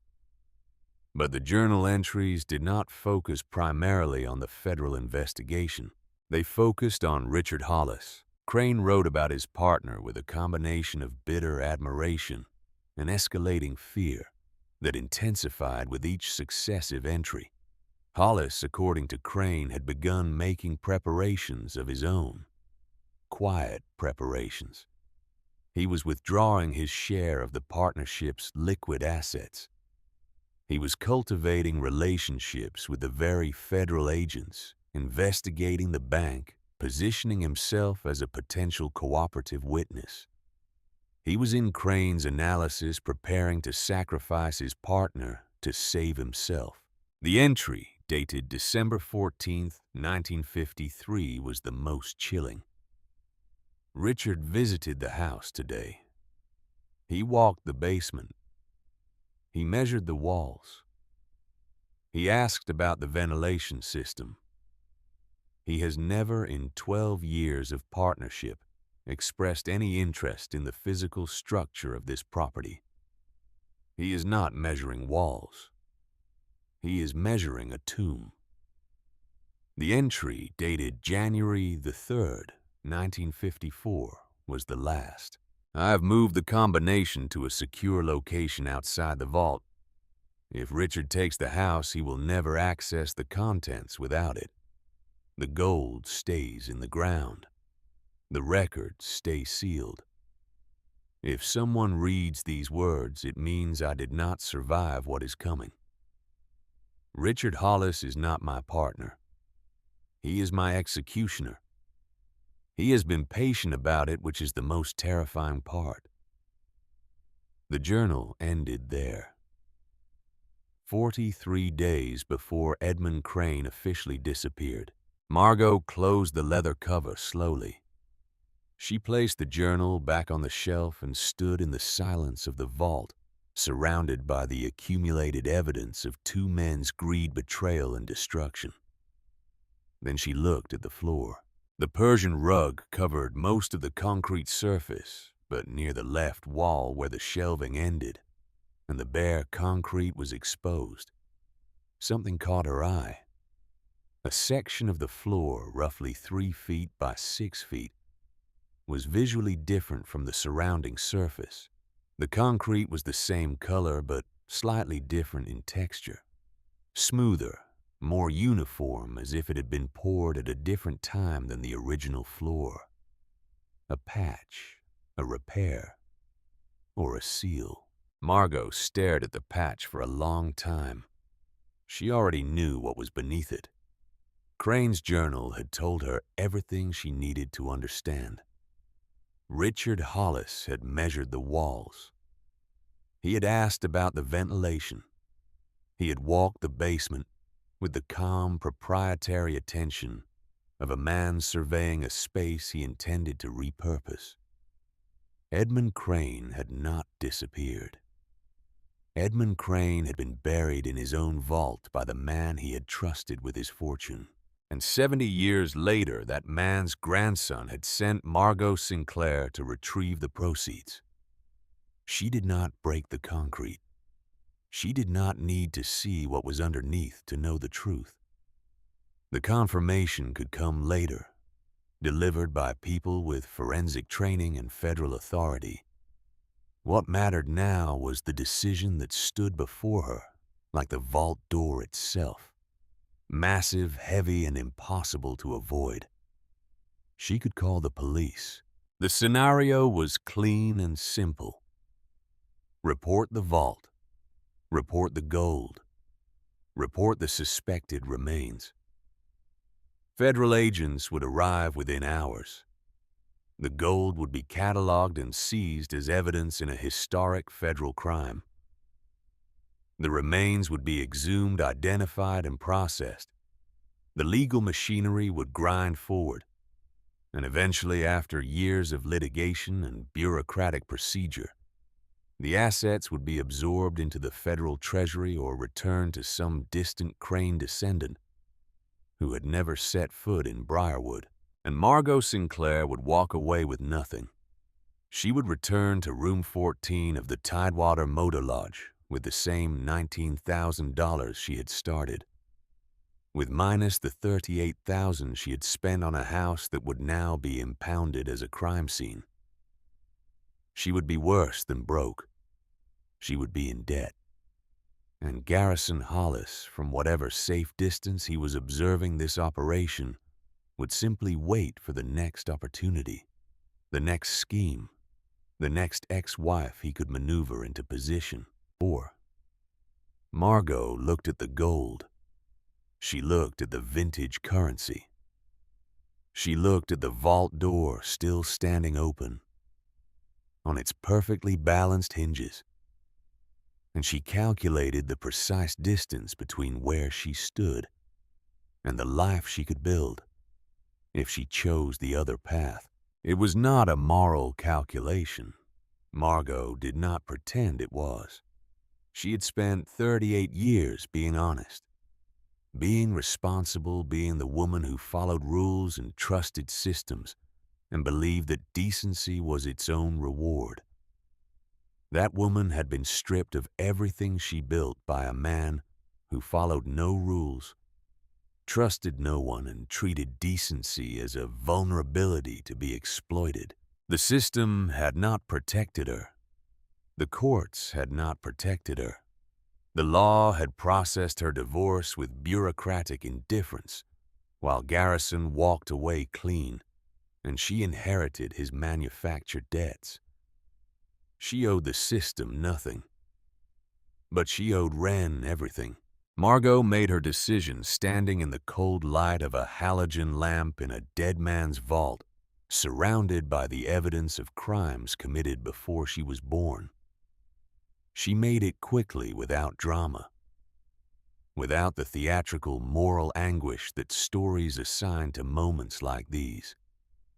She made it the way she had made every critical decision in her life, by measuring the available options against the needs of the person who depended on her, and choosing the path that gave that person the best chance of survival.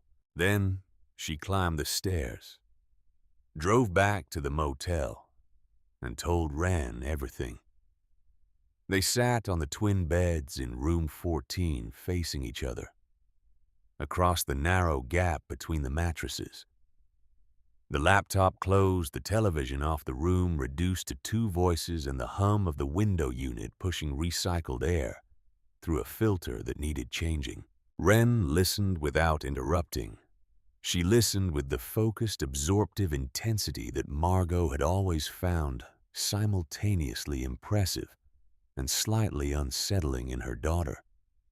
The ability to receive information without visible emotional reaction, cataloging each detail in some internal architecture that would only reveal its conclusions when the full data set had been processed.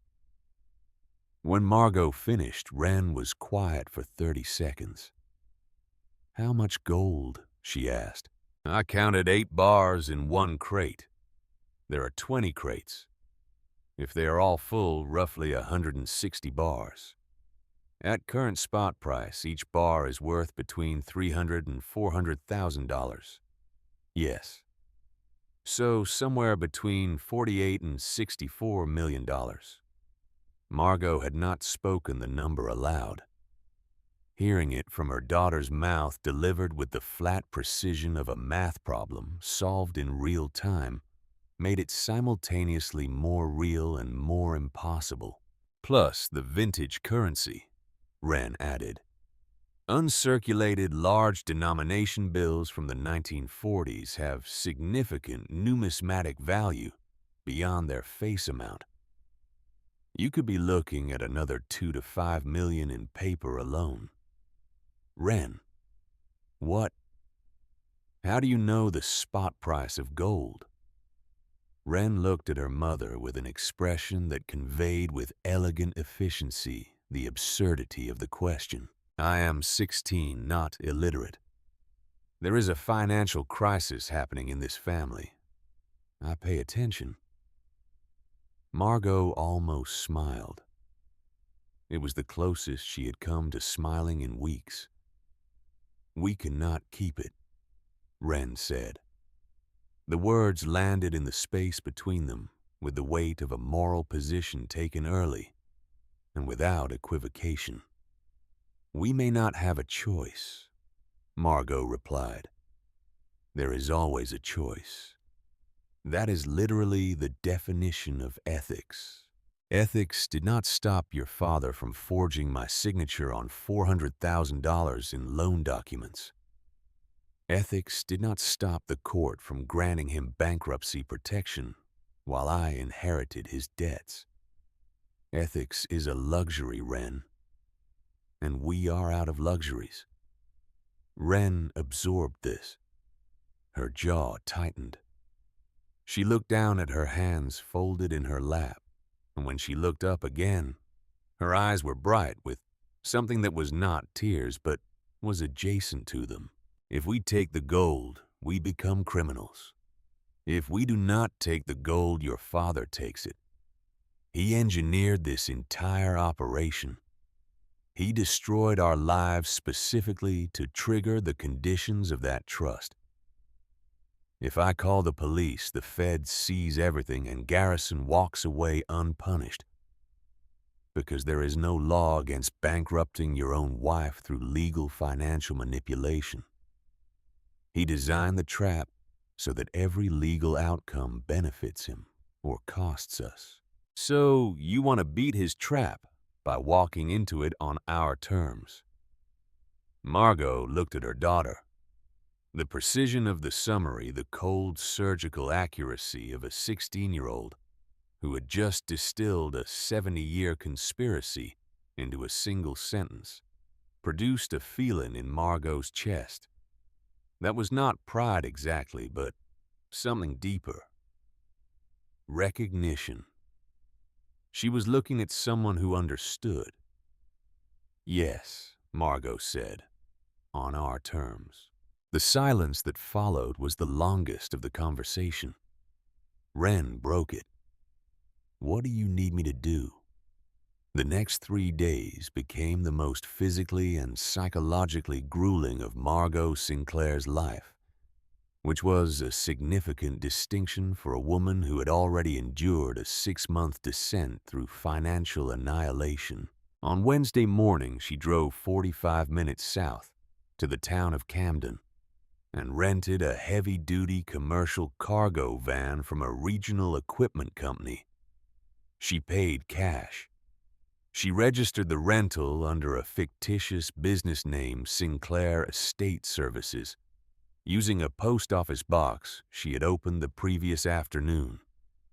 The rental agent, a bored 20-something in a polo shirt, processed the paperwork without a second glance. Wednesday night, after dropping Wren at the motel with strict instructions to maintain absolute normalcy, Margot drove the cargo van to the Crane estate. The house was a different entity after dark.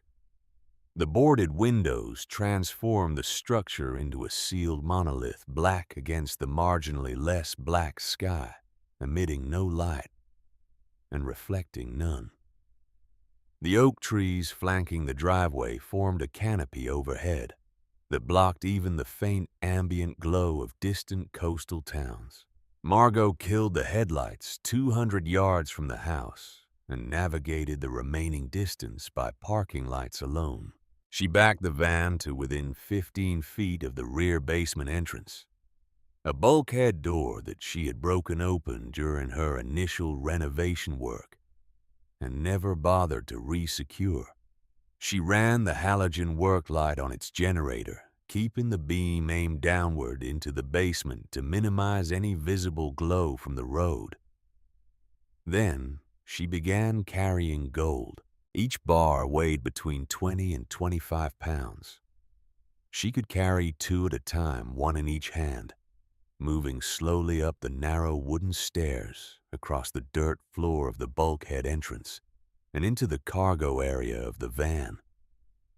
The distance from vault to van was approximately 60 feet. Each round trip took 4 minutes. The weight was not the primary challenge. The primary challenge was the stairs. Steep, narrow-built for the lean frames of 19th century laborers, the wooden steps groaned under the combined weight of Margot and 50 pounds of gold bullion with every ascending trip. She made 40 trips the first night. 80 bars of gold transferred from the ammunition crates to the cargo van in a continuous mechanical rhythm that reduced the entire operation to its most basic physical components: lift, carry, climb, walk, set down, return, repeat. The pain arrived around trip number 20, a sharp electric protest from her lower back that radiated into her hips and down both legs. By trip 30, her shoulders had locked into a state of continuous low-grade spasm. By trip 35, she was making involuntary sounds with each step, small compressed grunts of effort that she could not suppress, regardless of how firmly she clenched her jaw. She did not stop. Every trip up those stairs, Margot carried the weight, and she carried the thought, not of money, not of revenge. The thought of Wren sitting at the kitchen table of their Portland apartment 2 years ago, filling out a worksheet for her honors biology class, her pencil moving with the quick, confident strokes of a girl who had never doubted that the world would make room for her intelligence and her effort. That world had been stolen from Wren by a man who viewed his own daughter as an acceptable casualty. Margot was stealing it back. At 3:17 in the morning, she drove the loaded van south along the coastal highway to a high-security, climate-controlled storage facility in the town of Rockland, 28 miles from Briarwood. She had scouted the facility 2 days earlier. It offered individual units with biometric keypad access, no on-site staff between 10 p.m. and 6 a.m., and a strict privacy policy that asked no questions about the contents of rented units. She transferred the gold from the van to a 10 by 10 storage unit on the ground floor. She locked the unit with a combination padlock she had purchased new. She drove the van back to Briarwood, arriving at the Crane estate at 5:04 a.m. She had 4 hours before Wren needed to be at school. Thursday night, she repeated the operation. The remaining 80 bars of gold, the vacuum-sealed bundles of vintage currency, 2 leather satchels containing additional documents and photographs from the vault shelving. She moved it all load by load through the same 60-foot circuit of stairs and darkness and physical suffering. On the second night, the pain was worse. Her back had not recovered from the first session. Her hands, already blistered from weeks of renovation work, cracked and bled inside her gloves. She wrapped them in athletic tape and continued. At one point, ascending the stairs with a bar in each hand, her left knee buckled without warning, and she dropped to one knee on the wooden step, catching herself against the wall, with her shoulder to prevent the bars from tumbling backward into the darkness below. She knelt there for 15 seconds, breathing hard, her face pressed against the cold, damp wood of the stairwell wall. Then she stood up and finished the trip. Friday was the critical day. The vault was empty now except for the desk, the shelving, and the empty ammunition crates. Margot spent the daylight hours executing the second phase of her plan with the same methodical precision she had applied to the extraction. She drove to the collapsed barn on the eastern edge of the property and spent 3 hours collecting heavy field stones, broken concrete blocks, and rusted scrap iron from the debris pile. She transported the material to the basement in a wheelbarrow, making dozens of trips through the overgrown yard. She filled the empty ammunition crates with the salvage weight, distributing the stones and metal evenly to approximate the heft and balance of the original contents. She nailed the wooden lids shut with a hammer, driving each nail flush to the surface, leaving the crates looking undisturbed to a casual inspection. Only one item remained on the mahogany desk, a heavy canvas duffel bag containing approximately $50,000 in vintage currency. Margot had selected bills that were too damaged or too common in denomination to have significant numismatic value. This was not an oversight. This was bait, a visual prop designed to confirm at a glance that the vault contents were intact and awaiting collection. She stepped back and surveyed the room. The vault looked exactly as she had found it, shelves loaded with ledgers, crates stacked against the far wall, a duffel bag of cash sitting on the desk like an invitation. Only someone who physically opened every crate and weighed every bar would discover the substitution. And by the time anyone got that far, Margot intended to be very far away. On Friday evening, Wren executed her part of the operation. The instructions Margot had given her were simple, specific, and built on a 16-year-old's native fluency with social media performance. Wren posted a series of photographs and short updates to her personal accounts, carefully staged images showing her mother in paint-stained clothing, hauling debris from the Crane estate, looking exhausted and overwhelmed. The caption read, "Mom's renovation project is gonna take approximately forever. Send help. Or pizza. Preferably both." The posts were designed to accomplish one thing: to confirm for anyone monitoring Margot's activities from a distance that the renovation was proceeding normally, and that the owner of the Crane estate remained exactly where she was supposed to be, broke overwhelmed and entirely unaware of what lay beneath her basement floor.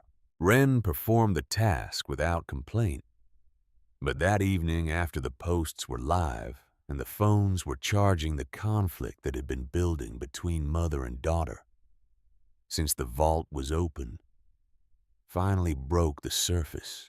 They were sitting in the motel room eating gas station sandwiches in a silence that had grown progressively heavier over the past 3 days. Wren set down her sandwich, wiped her hands on a paper napkin, and looked at her mother with an expression that Margot recognized with the complicated anguish of a parent watching their child arrive prematurely and irreversibly at an adult understanding. "You are not going to call the police," Wren said. It was not a question. "No, you are not going to report the remains." Margot paused. This was the part that cost her. Not the gold, not the deception. The knowledge that a man's bones lay beneath 3 inches of concrete in a sealed vault, and that her plan required leaving them there temporarily in order to ensure that the man responsible for putting them there would eventually face consequences. "Not yet," Margot said. "Not yet is what people say when they mean not ever. I mean not yet. There is a difference." "Is there?" Wren's voice had acquired an edge that Margot had never heard before. Not anger exactly, something colder. Disappointment operating at a frequency that cut deeper than any accusation.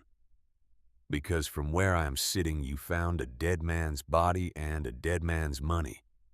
And you took the money and left the body. And you are asking me to help you cover it up. That is not complicated, Mom. That is just wrong." Margot set her own sandwich on the nightstand. She folded her hands in her lap and looked at her daughter with the full, undefended attention that the moment required. "If I report it now, the FBI seizes everything.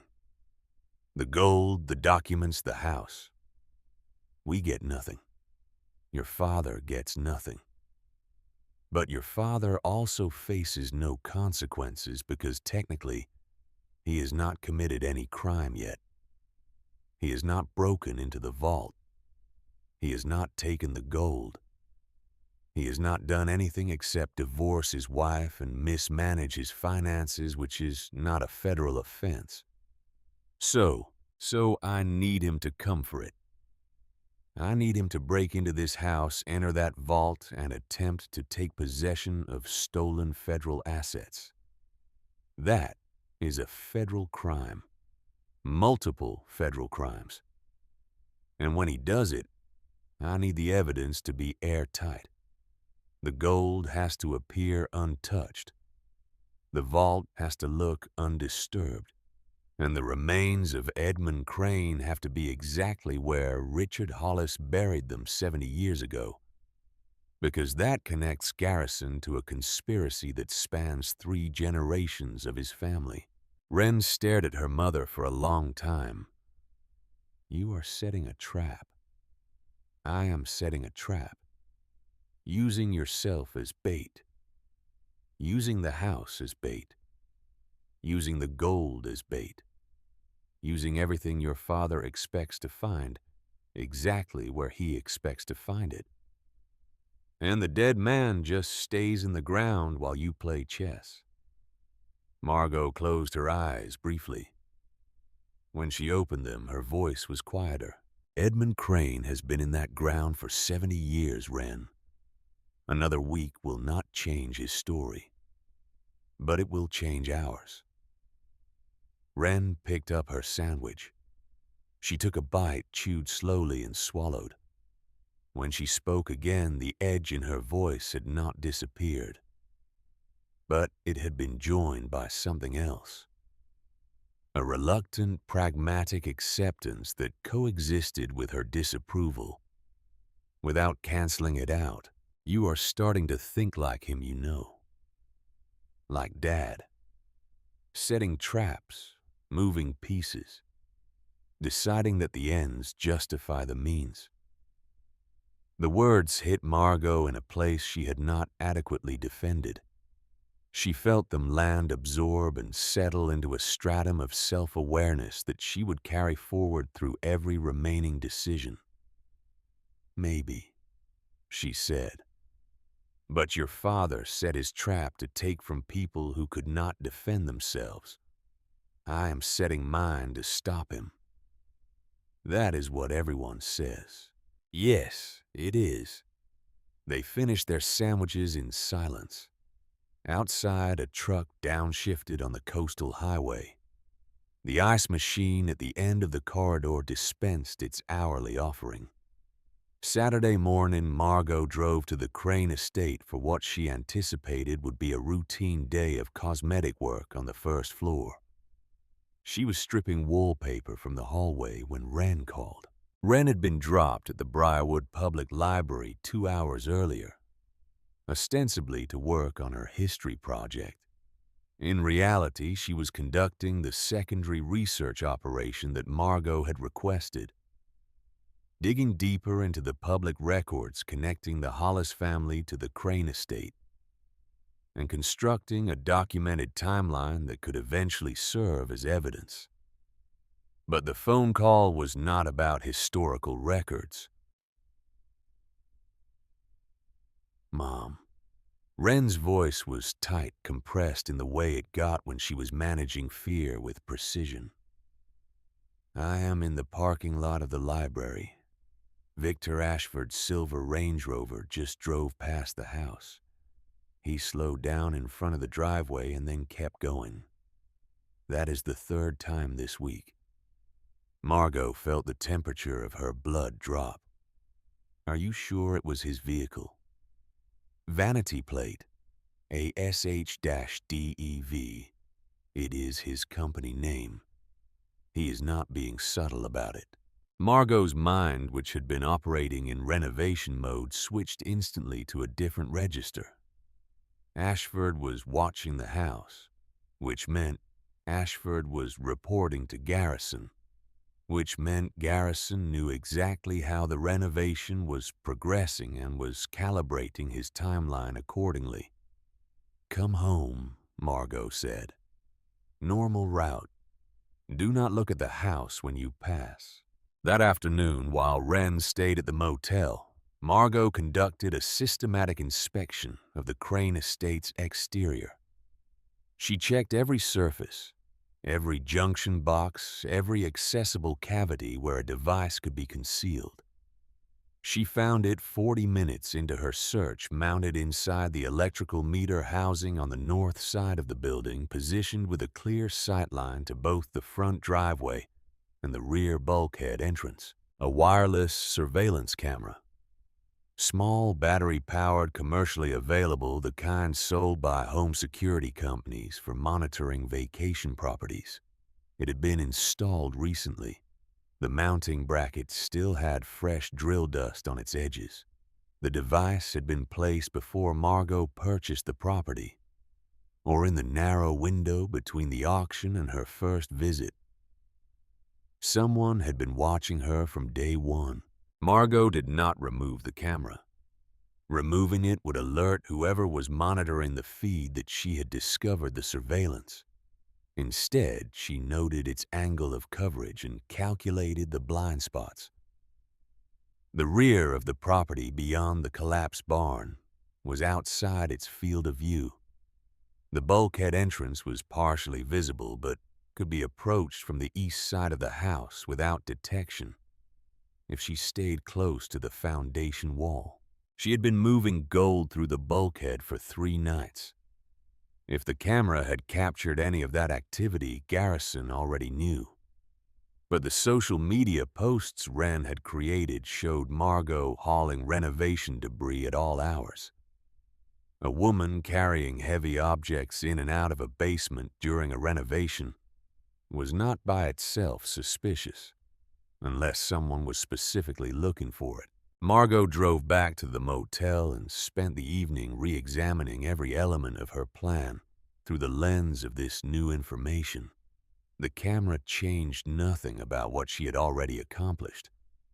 The gold was safely stored in Rockland. The vault was restocked with decoys. The trap was set, but the camera confirmed something she had suspected since reading the trust document. Garrison was not passively waiting for her to complete the purchase and walk away. He was actively managing the operation. He had an inside man in Ashford. He had surveillance on the property. And he had a timeline. He was coming. Soon. Margot lay on the motel bed, staring at the water-stained ceiling tile above her head, and waited for Thursday. Thursday arrived with the quiet, deliberate patience of a day that understood its own significance. The weather cooperated. A thick marine fog rolled in from Penobscot Bay around 4 in the afternoon, smothering the coastline in a dense gray blanket that reduced visibility to less than 100 yards. By 6 o'clock, Burnham Road had disappeared entirely. The streetlights at the inhabited end of the road became dim orange halos floating in the murk, and the Crane estate, perched at the dead end of the lane behind its curtain of dying oaks, ceased to exist as a visual object. It became instead an acoustic presence, a constellation of creaks and groans, and the percussive drip of condensation falling from the eaves onto the warped porch boards below. Margot had been inside the house since noon. She had parked the Subaru in its usual spot near the front porch, visible to the surveillance camera mounted in the electrical housing on the north wall. She had carried her tool bag and canvas tote inside, with the routine body language of a woman arriving for another day of renovation work. She had made a performance of scraping the hallway wallpaper for an hour, moving back and forth past the boarded parlor windows where the thin seams between plywood sheets admitted enough exterior light to cast her shadow across the wall in a recognizable silhouette. At 4:30, she stopped working on the first floor and began her preparations. She descended to the basement. The halogen work light was positioned near the base of the stairs, angled to illuminate the center of the space without reaching the demolished brick wall at the rear. The vault door stood partially open as she had left it, revealing a thin slice of the interior. The mahogany desk, the shelving, the stacked ammunition crates against the far wall. The canvas duffel bag of vintage currency sitting on the leather blotter visible through the gap like a museum exhibit arranged behind a narrow viewing window. Margot checked the vault door's mechanism one final time. She had oiled the hinges 2 days earlier, working food-grade mineral oil into the precision bearings with a small brush, until the massive door swung with even less resistance than its original engineering intended. She tested the combination dial, spinning it freely in both directions, confirming that the brass mechanism rotated without the grinding resistance she had encountered on her first attempt. She practiced the locking sequence. One firm spin to the left. The internal bolts engaged instantly, driven by spring tension that had been waiting 7 decades for this exact moment. The door was a weapon. She needed it to function like one. At 5:45, Margot positioned herself inside the vault, standing against the mahogany shelving on the left wall, partially concealed behind a row of thick canvas binders. From this position, she could see through the gap in the door to the basement beyond. But anyone entering the basement and approaching the vault would not immediately see her. The halogen light was too far away to penetrate the vault's interior, and the single brass desk lamp unlit provided no illumination. She was standing in darkness, breathing slowly, conserving energy. At the Tidewater Motor Lodge, 22 minutes away, by car, Wren Sinclair sat cross-legged on the bed in room 14 with her laptop open and her phone charging on the nightstand. Her mother had given her explicit instructions: stay in the room, lock the deadbolt and the chain. Do not open the door for anyone. If Margot did not call by midnight, Wren was to dial 911 and report a break-in at the Crane estate. Wren had accepted these instructions with the compressed, white-lipped expression of a teenager who understood that the most important thing she could do for her mother at this moment was nothing. It was the hardest assignment she had ever been given. The fog thickened as evening settled over Briarwood. At 8:47 p.m., Margot heard the first sound. It was not the front door. It was not the bulkhead entrance at the rear. It was the side door, the narrow service entrance on the east wall that connected to a mudroom and a back hallway leading to the kitchen. The door had a simple tumbler lock that Margot had not bothered to replace during her renovation. A moderately skilled person with a tension wrench and a rake pick could open it in under 30 seconds.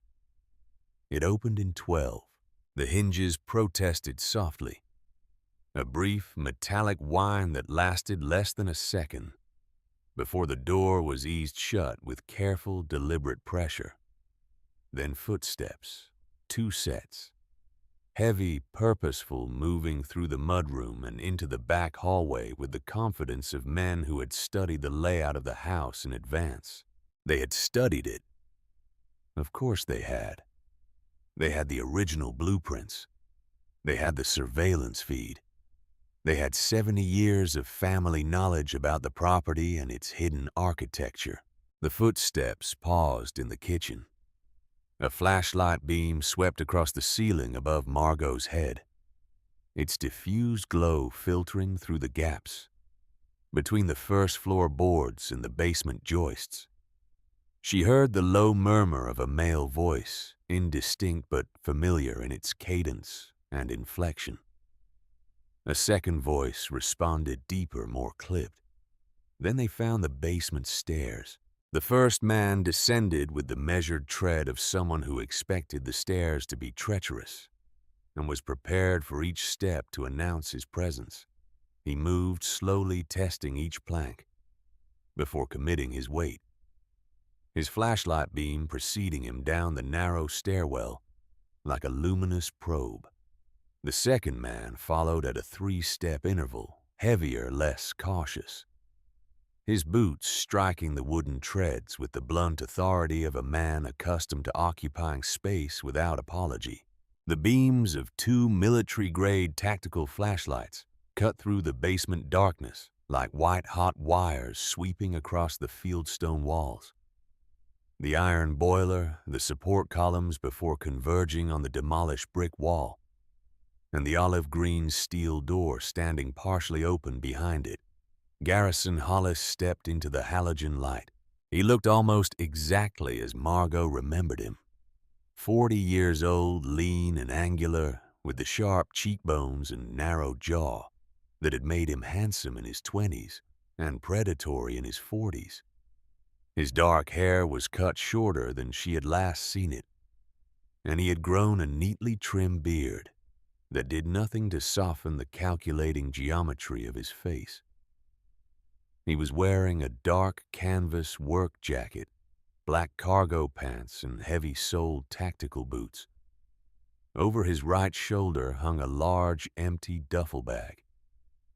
In his left hand, a flashlight that probably cost more than Margot's weekly grocery budget. He looked healthy. He looked rested.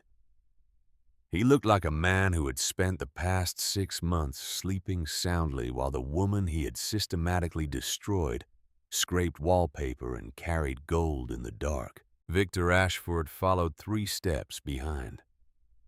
The real estate developer was dressed similarly, though his clothing carried the stiff, unworn quality of a man who had purchased an outfit specifically for this occasion. He was broader than Garrison, thicker through the chest and shoulders, with the heavy, well-fed build of a man who conducted his business from behind a desk and delegated the physical labor to others. He carried a steel crowbar in his right hand and a second empty duffel bag slung across his back. Both men stopped at the edge of the demolished brick wall and stared at the vault door. Garrison let out a sound that Margot had heard many times during their marriage, a sharp, explosive bark of laughter that carried no warmth and no humor, only the percussive release of a man whose expectations had been confirmed. It was the sound he made when a contractor accepted an unfair bid, when a banker approved a loan he should not have qualified for, when the world arranged itself according to the specifications he had drawn. "She found it," Garrison said. His voice echoed off the fieldstone walls, amplified by the low ceiling and the hard surfaces into something larger than the man who produced it. "I told you she would find it, Vic. Margot was always a worker. Give her a wall and a hammer and she will not stop until she is through." Ashford grunted. He was already stepping through the jagged masonry opening, sweeping his flashlight across the vault door's surface with the covetous attention of a man appraising property. "The combination?" Ashford asked. "Not necessary." Garrison moved forward his flashlight beam, finding the gap between the door and the frame. "She already opened it. Look, the door's ajar. Our girl did all the heavy lifting. Our girl." The phrase landed in Margot's chest like a fist. She pressed her back against the mahogany shelving, her jaw clenched so tight that her molars ached. She could feel her heartbeat in her wrists, in her throat, in the pulsing darkness behind her eyes. But her breathing remained controlled. Slow inhale through the nose. 4 counts. Slow exhale through the mouth. 6 counts. The way she had taught herself during the worst nights in the motel, when panic arrived at 3 in the morning with its familiar cargo of racing thoughts and constricted airways. Garrison pushed the vault door wide open. Its oiled hinges performed flawlessly, swinging the massive steel panel outward in a smooth, silent arc that admitted both men to the threshold. They stepped inside. Garrison's flashlight found the desk first. The mahogany surface, the brass lamp, the rotary telephone. Then the duffel bag of vintage currency sitting on the leather blotter like a centerpiece at a banquet. His beam lingered on the money for a long moment before traveling to the shelving on the walls. The rows of ledgers and binders, the accumulated documentary evidence of his grandfather's partnership with a dead banker. Then the beam found the ammunition crates. Ashford made a sound, a low, involuntary exhalation that contained the entire vocabulary of avarice compressed into a single breath. He moved toward the stacked crates with the crowbar already rising in his right hand, his eyes reflecting the flashlight beams with a wet animal intensity. "Wait," Garrison said. Ashford stopped. Garrison was not looking at the crates. He was scanning the room slowly, systematically, the way a man scans a space when he suspects it contains something he has not accounted for. His flashlight beam traveled along the shelving across the Persian rug into the corners where the concrete walls met the ceiling. "Margot," he called. His voice was casual, almost playful, pitched with the exaggerated reasonableness of a man addressing someone he considered fundamentally subordinate. "Are you hiding in here, sweetheart? I saw your car outside." Margot did not move. She did not breathe. She stood pressed against the shelving concealed behind the row of binders and watched Garrison's flashlight beam pass within 6 inches of her position without finding her. The beam moved on. Garrison shrugged. "Must be upstairs. She always did prefer the kitchen to the basement." He turned to Ashford and gestured toward the crates with a magnanimous sweep of his flashlight. "Go ahead, Vic. Open one up. Let us see what Grandpa Richard left us." Margot allowed herself to breathe. Ashford stepped forward and set down his flashlight on top of the nearest crate stack. The beam pointed upward, casting harsh, elongated shadows across the concrete ceiling. He positioned the crowbar's wedge beneath the wooden lid of the topmost crate, the same lid that Margot had nailed shut 3 days earlier. Over 40 pounds of fieldstone and rusted scrap iron. But Garrison was not watching Ashford. Garrison had moved to the desk. He picked up the duffel bag of vintage currency and unzipped it, rifling through the banded stacks of bills with his thumb, like a man counting cards. He nodded to himself a small, private gesture of confirmation, then set the bag down and turned his attention to the legal documents Margot had left arranged on the blotter. "Beautiful," he murmured, lifting the trust instrument and scanning its pages. 70 years and the paperwork is still pristine. Grandpa Richard may have been a cold-blooded piece of work, but he knew how to build a vault. "Your grandfather killed Edmund Crane," Margot said. Her voice came from the darkness behind the shelving. Calm, level, delivered with the same conversational neutrality she might have used to read a recipe aloud. Garrison did not flinch. His head turned toward the sound with the smooth, unhurried rotation of a man who was surprised but not alarmed. The flashlight in his hand swung toward the shelving, and this time the beam found her. Margot stepped out from behind the binders.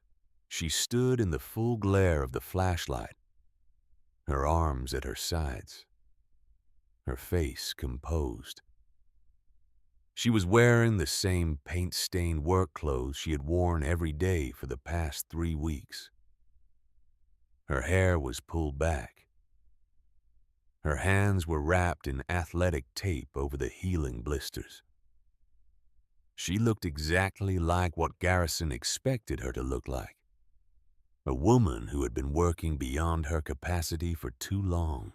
She did not look like a woman who had spent 3 nights hauling $64 million in gold bullion up a flight of basement stairs. Garrison smiled. The smile she knew, the one that never reached his eyes.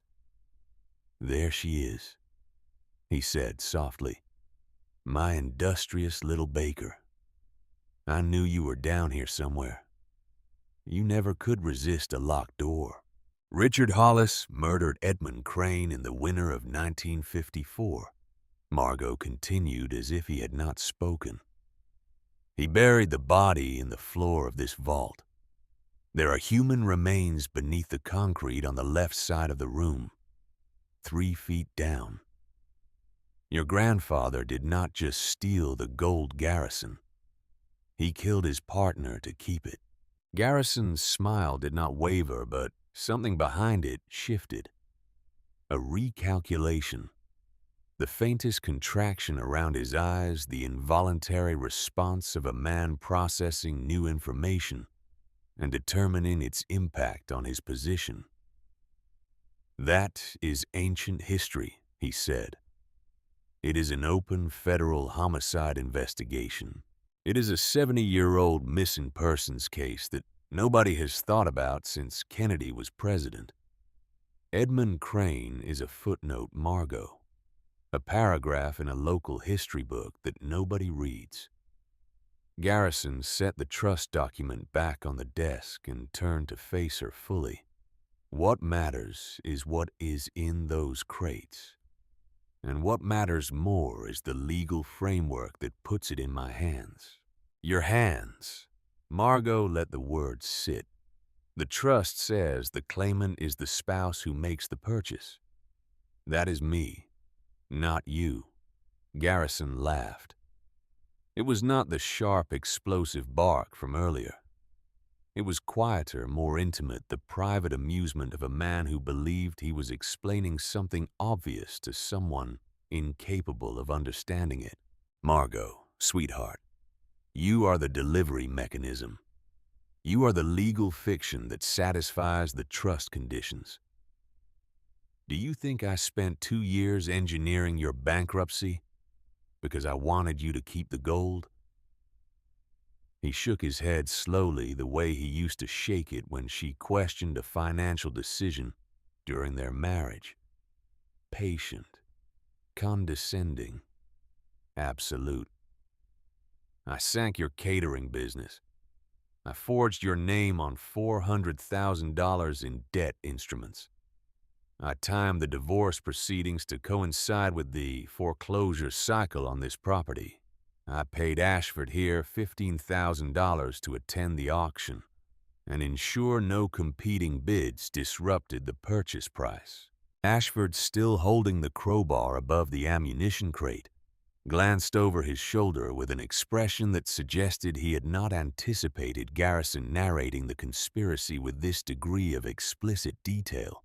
I put you in that motel, Garrison continued, stepping closer. His voice had dropped to the register he used when he wanted to sound reasonable. A tone Margot had once found reassuring and now recognized as the vocal equivalent of a hand closing around a throat. I put you in that auction room.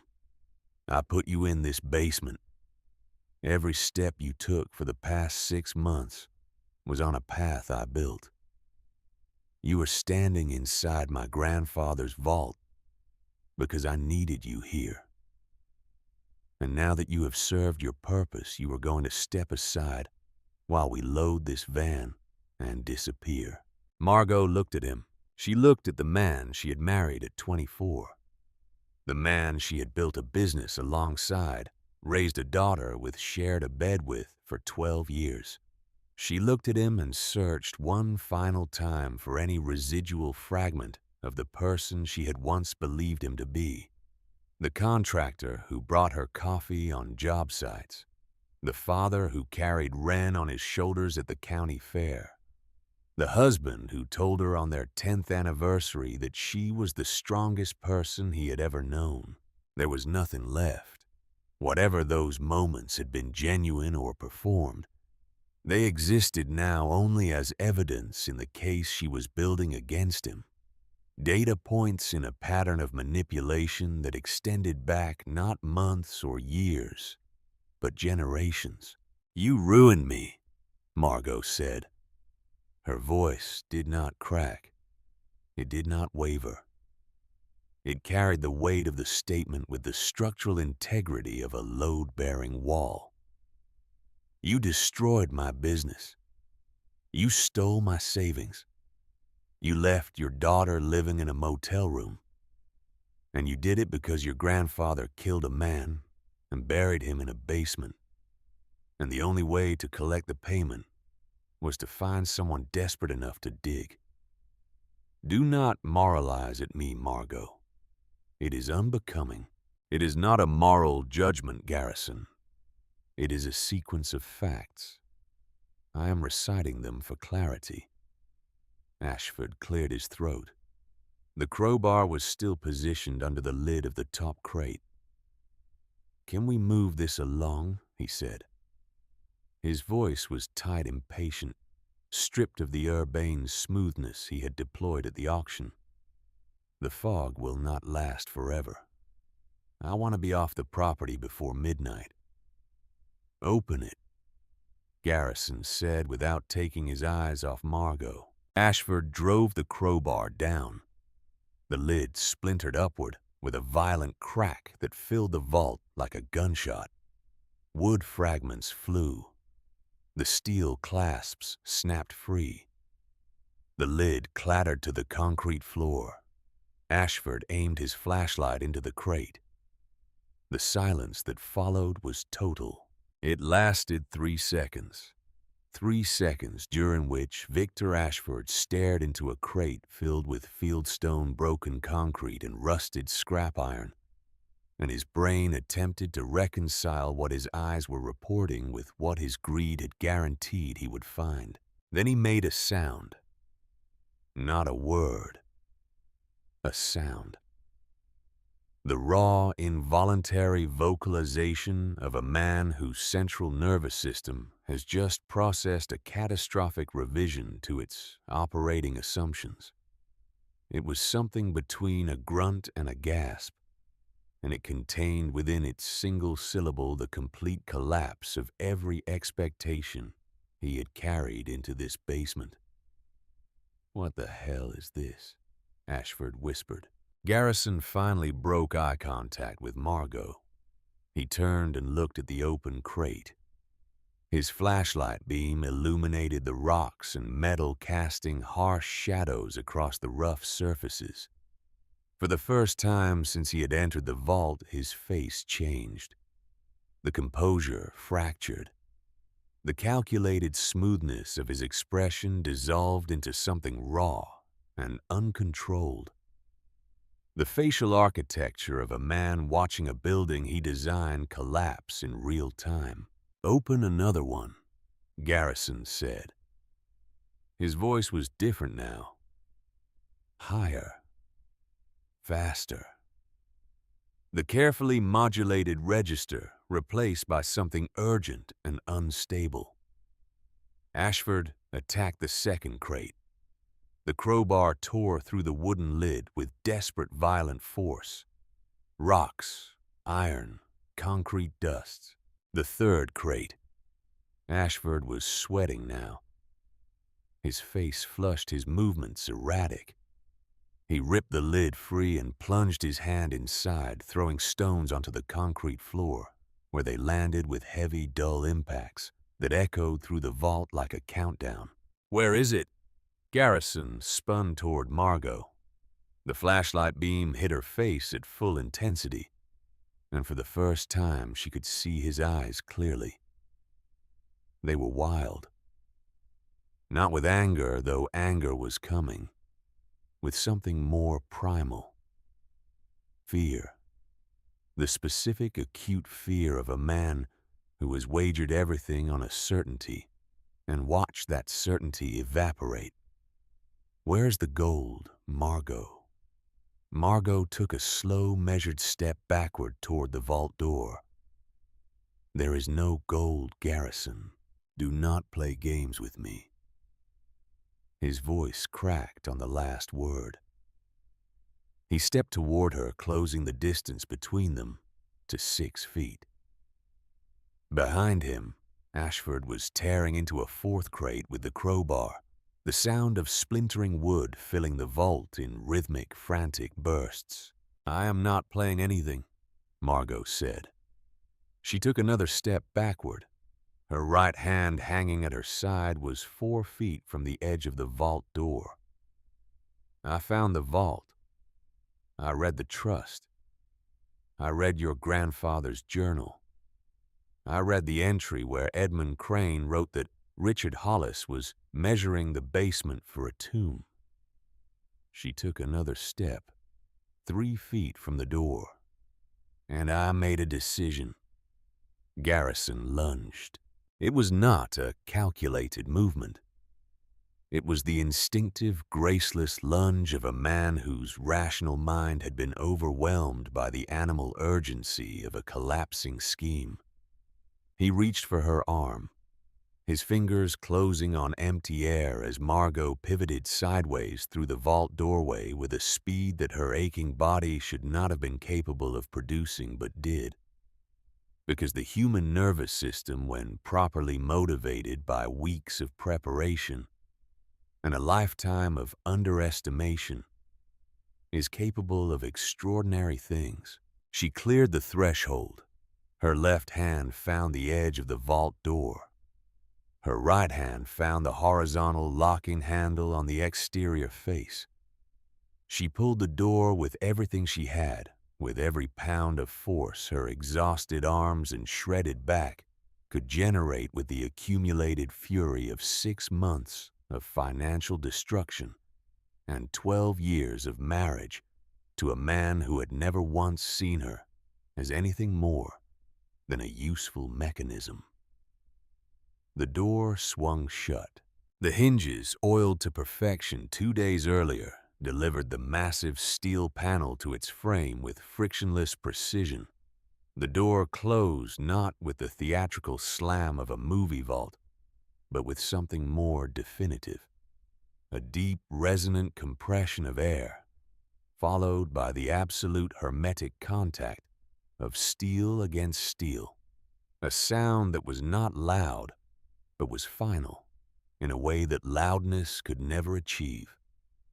Margot grabbed the brass combination dial and spun it hard to the left. The internal locking bolts engaged. 6 bolts, each one driving home into its housing in the reinforced frame with a sequential, percussive authority that Margot felt through the soles of her boots. The sound traveled through the steel door, through the concrete floor, through the bedrock beneath the foundation. It was the sound of closure in its most literal and absolute form. From behind 4 inches of commercial-grade steel, she heard Garrison's voice.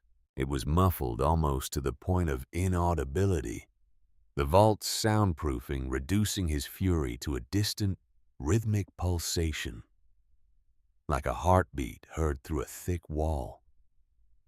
She could feel, rather than hear, the impact of fists against the interior surface, the vibrations traveling through the steel in weak, futile waves that dissipated before they reached the edges of the door. The vault held. Of course it held.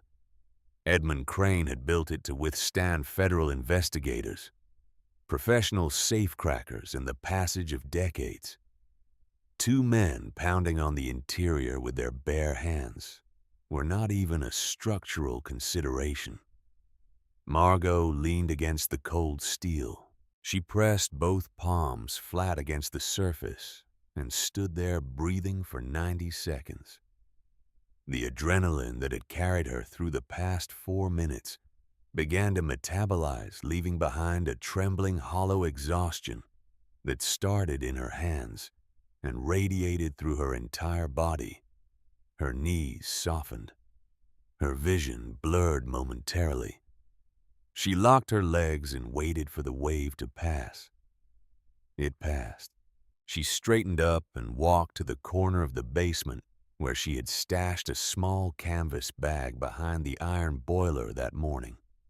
Inside the bag was a prepaid burner phone purchased for cash at a convenience store in Rockland, activated with a fictitious name and charged to full capacity. She also retrieved the duffel bag of vintage currency she had placed outside the vault door 3 days earlier, the last physical remnant of the Crane fortune that remained on the property. She powered on the phone and dialed a number she had committed to memory from the FBI's Portland field office public contact line. The phone rang twice. Federal Bureau of Investigation, Portland Division. My name is Margot Sinclair. I need to report an active break-in and the discovery of evidence related to an unresolved federal investigation. Her voice was clear, steady, and precise. She had rehearsed these words in her head for 5 days. 2 men, Garrison Hollis and Victor Ashford, have illegally entered a residence at 412 Burnham Road in Briarwood, Maine. They broke in with the intent to steal assets connected to a 1954 money laundering operation involving the First Provincial Savings and Loan. The suspects are currently locked inside a basement vault on the property. They are not in physical danger. There is a manual air ventilation system in the vault that is fully functional. She paused. The dispatcher was speaking, asking her to slow down, requesting clarification. There is something else, Margot continued. The vault contains the remains of Edmund Crane, a banker who disappeared in February 1954. His case is still listed as an open missing persons investigation in your files. The remains are buried beneath the concrete floor inside the vault, approximately 3 feet below the surface on the left side of the room.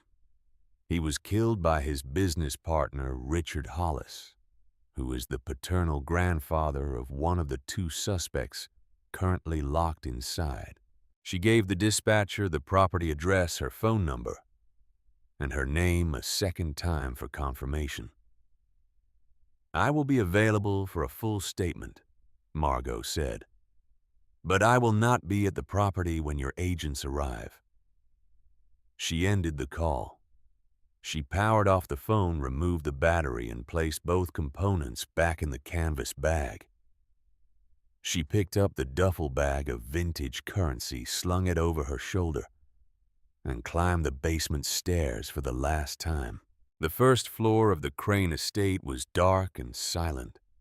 The fog had thickened to the point where even the faint glow of distant lights had been completely absorbed. Margot walked through the kitchen, through the mudroom, and out the side door that Garrison and Ashford had picked open less than 30 minutes earlier. The night air hit her face, cold, damp, saturated with salt and pine. She inhaled deeply, filling her lungs with the raw, unprocessed atmosphere of the Maine coast, and felt something she had not felt in 6 months. Space.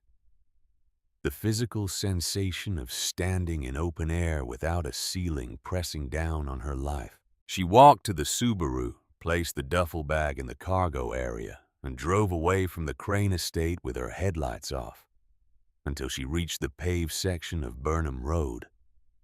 She turned the lights on, drove the speed limit through the center of Briarwood, and pulled into the Tidewater Motor Lodge parking lot at 9:38 p.m. Wren opened the door before Margot could reach for her keycard. The girl's face was white, not pale, white. The complete absence of color that occurs when a 16-year-old has spent 2 hours sitting in a locked motel room, imagining every possible outcome of a confrontation between her mother and the man who destroyed their family. It is done, Margot said. Wren stared at her for 3 seconds. Then she stepped forward and wrapped her arms around her mother's torso and pressed her face into the canvas of Margot's work jacket and did not say anything for a long time. They packed in 11 minutes. They had been living in out of suitcases for 5 months, which made the process brutally efficient. Clothing into bags, toiletries into zippered pouches, laptop and chargers into Wren's backpack. The motel room, stripped of their meager possessions, reverted to its natural state of anonymous, transient emptiness in less time than it took to check out. Margot paid the remaining balance at the front desk in cash. The night clerk, a college student reading a chemistry textbook behind the counter, processed the transaction without looking up. They drove south. The fog thinned as they left the coast and turned inland toward the interstate. By the time they merged onto I-95 south of Augusta, the sky had cleared enough to reveal a half-moon hanging above the tree line, casting silver light across the asphalt that stretched ahead of them in a long straight line, pointing toward a future that for the first time in 6 months, Margot could imagine without flinching.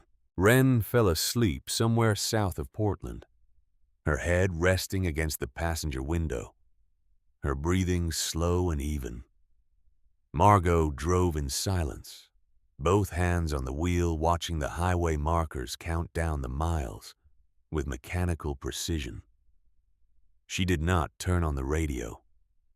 She did not need noise to fill the space. The space was already full.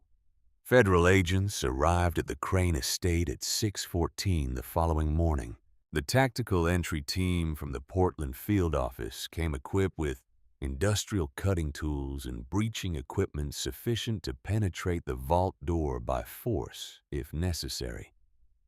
They were accompanied by 2 forensic specialists, a federal prosecutor from the Maine District Attorney's Office, and 4 uniformed officers from the Briarwood Police Department who had been pulled from their morning shift with no explanation beyond the words, "Federal operation, full cooperation required."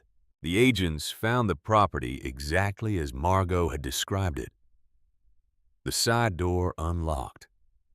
The basement stairs illuminated by the halogen work lights still connected to its generator. The demolished brick wall. And the olive green vault door sealed and locked with the muffled sound of 2 male voices audible through the steel. When the agents pressed their ears to the surface, the cutting team spent 47 minutes breaching the locking mechanism with an oxyacetylene torch. When the bolts were severed and the door was pulled open, Garrison Hollis and Victor Ashford were found sitting on the concrete floor on opposite sides of the vault, as far from each other as the dimensions of the room allowed. Ashford's crowbar lay on the Persian rug between them. Garrison's flashlight had died sometime during the night, and both men had spent the final hours in total darkness breathing the stale, recirculated air of the manual ventilation system and listening to the sound of each other's breathing. They were arrested without resistance. Garrison Hollis was charged initially with breaking and entering criminal trespassing, an attempted theft of federal assets. Victor Ashford was charged as an accessory. Those charges expanded significantly over the following weeks. The forensic team excavated the concrete patch on the left side of the vault floor and recovered human remains consistent with a male individual of approximately 50 years of age at the time of death. Dental records obtained from the archive files of a Briarwood dentist who had treated Edmund Crane in 1951 confirmed the identification. The cause of death was determined to be blunt force trauma to the posterior cranium, consistent with a single blow from a heavy instrument. Edmund Crane had been found. The legal document recovered from the vault, the trust instrument drafted by Crane and Richard Hollis in 1953, provided federal prosecutors with a direct evidentiary link between the Hollis family and the Crane money laundering operation. Garrison's own statements inside the vault, recorded by a small audio device that Margot had duct-taped to the underside of the mahogany desk on Wednesday afternoon, constituted a comprehensive, voluntarily delivered confession.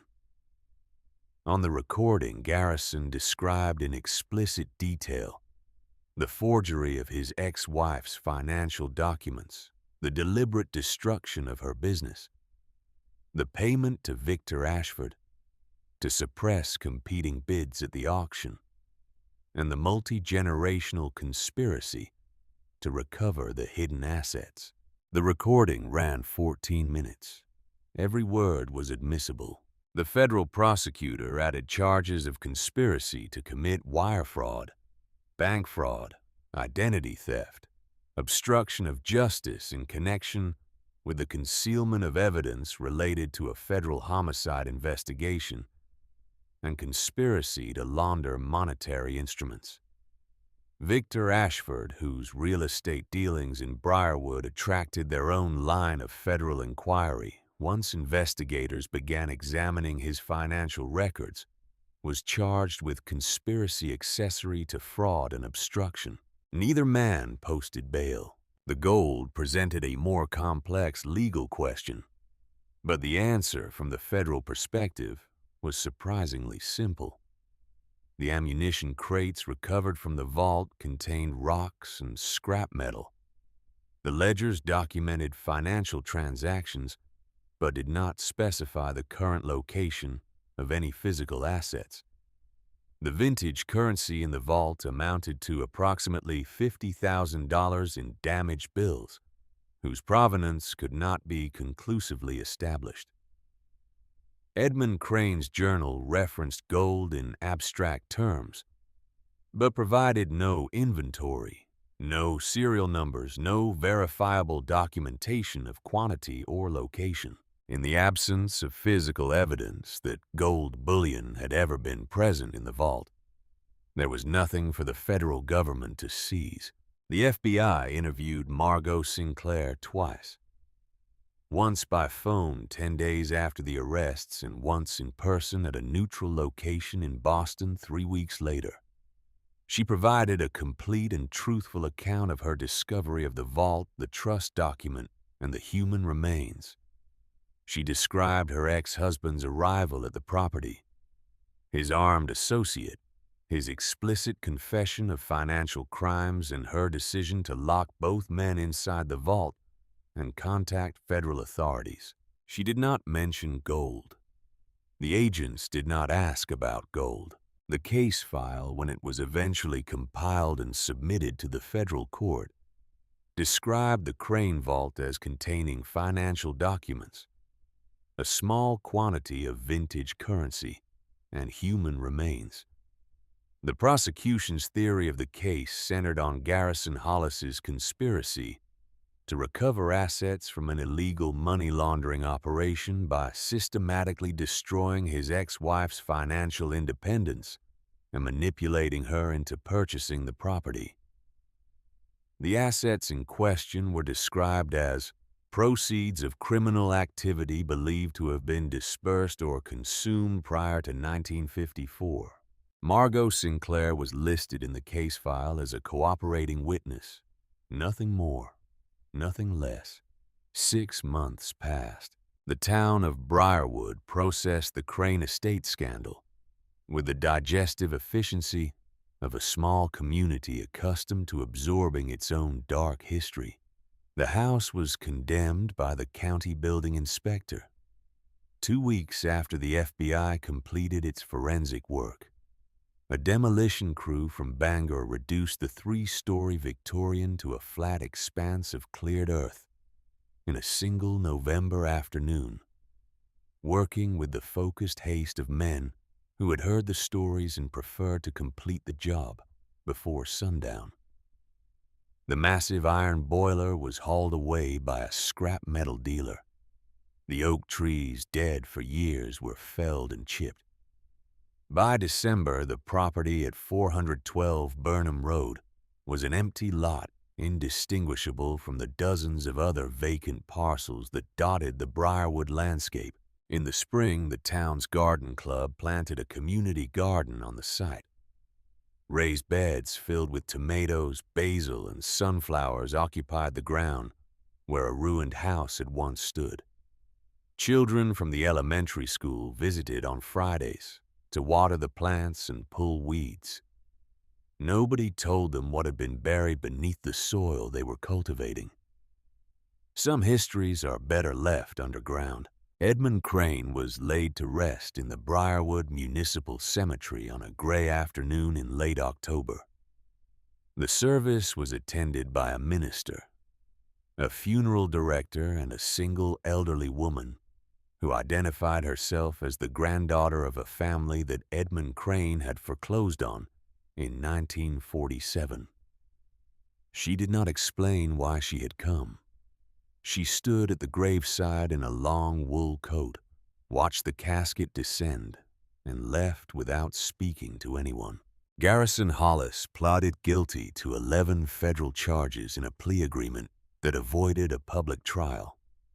He was sentenced to 14 years in a federal correctional facility in Pennsylvania. Victor Ashford, whose cooperation with prosecutors reduced his exposure, received a sentence of 6 years. Both men were ordered to pay restitution, though the amounts were largely symbolic given the condition of their seized assets. 2,300 miles from Briarwood on a quiet street in a small coastal town in Oregon, where the Pacific Ocean threw itself against basalt cliffs every morning with a regularity that felt like a promise, Margot Sinclair opened a bakery. It was small, 800 square feet. A storefront with large windows that admitted the gray-gold light of the Oregon coast, and a commercial kitchen in the back that was roughly 1/3 the size of the operation she had built in Portland. She named it Wren's over her daughter's embarrassed objections and hung a hand-painted sign above the door that depicted a small brown bird perched on a rolling pin. She made croissants. She made sourdough. She made the layered butter cakes and precisely piped pastries that had once earned her a loyal clientele in southern Maine, and a reputation as the best pastry chef between Portland and Boston. The locals in the Oregon town, initially skeptical of a newcomer from the East Coast, became regulars within a month. The coffee was strong. The bread was extraordinary, and the woman behind the counter quiet and deliberate with calloused hands and a steady gaze that suggested she had survived something significant without being diminished by it, made people feel welcome without performing hospitality. The bakery was funded on paper by a small business loan from a regional credit union in Corvallis. The loan application listed Margot's previous business experience, her projected revenue, and a personal savings contribution of $62,000 described as the proceeds of a property sale in Maine. The storage unit in Rockland had been emptied over 3 carefully planned trips during the weeks following the FBI investigation. The gold was transported in the cargo area of a rented SUV concealed beneath moving boxes and suitcases across the northern United States on a route that avoided toll roads, way stations, and major metropolitan areas. It was transferred to a series of private vault facilities in 3 different states, distributed in quantities small enough to avoid triggering financial reporting thresholds. Margot did not convert the gold to cash in bulk. She did not purchase a mansion or a luxury vehicle or any of the conspicuous consumer goods that attract the attention of tax authorities and curious neighbors. She converted small amounts gradually through private dealers who specialized in estate sales and numismatic collections, generating income that was reported taxed and deposited into legitimate accounts, with the transparent, meticulous record-keeping of a woman who understood that the most effective disguise for extraordinary wealth was ordinary behavior. The vintage currency handled with similar care funded Wren's education, and the modest but comfortable house they purchased 3 blocks from the bakery. It was a craftsman bungalow built in 1928 with a covered porch and a garden and a kitchen that Margot renovated herself over a single weekend, using skills she had acquired in the basement of a haunted house in Maine.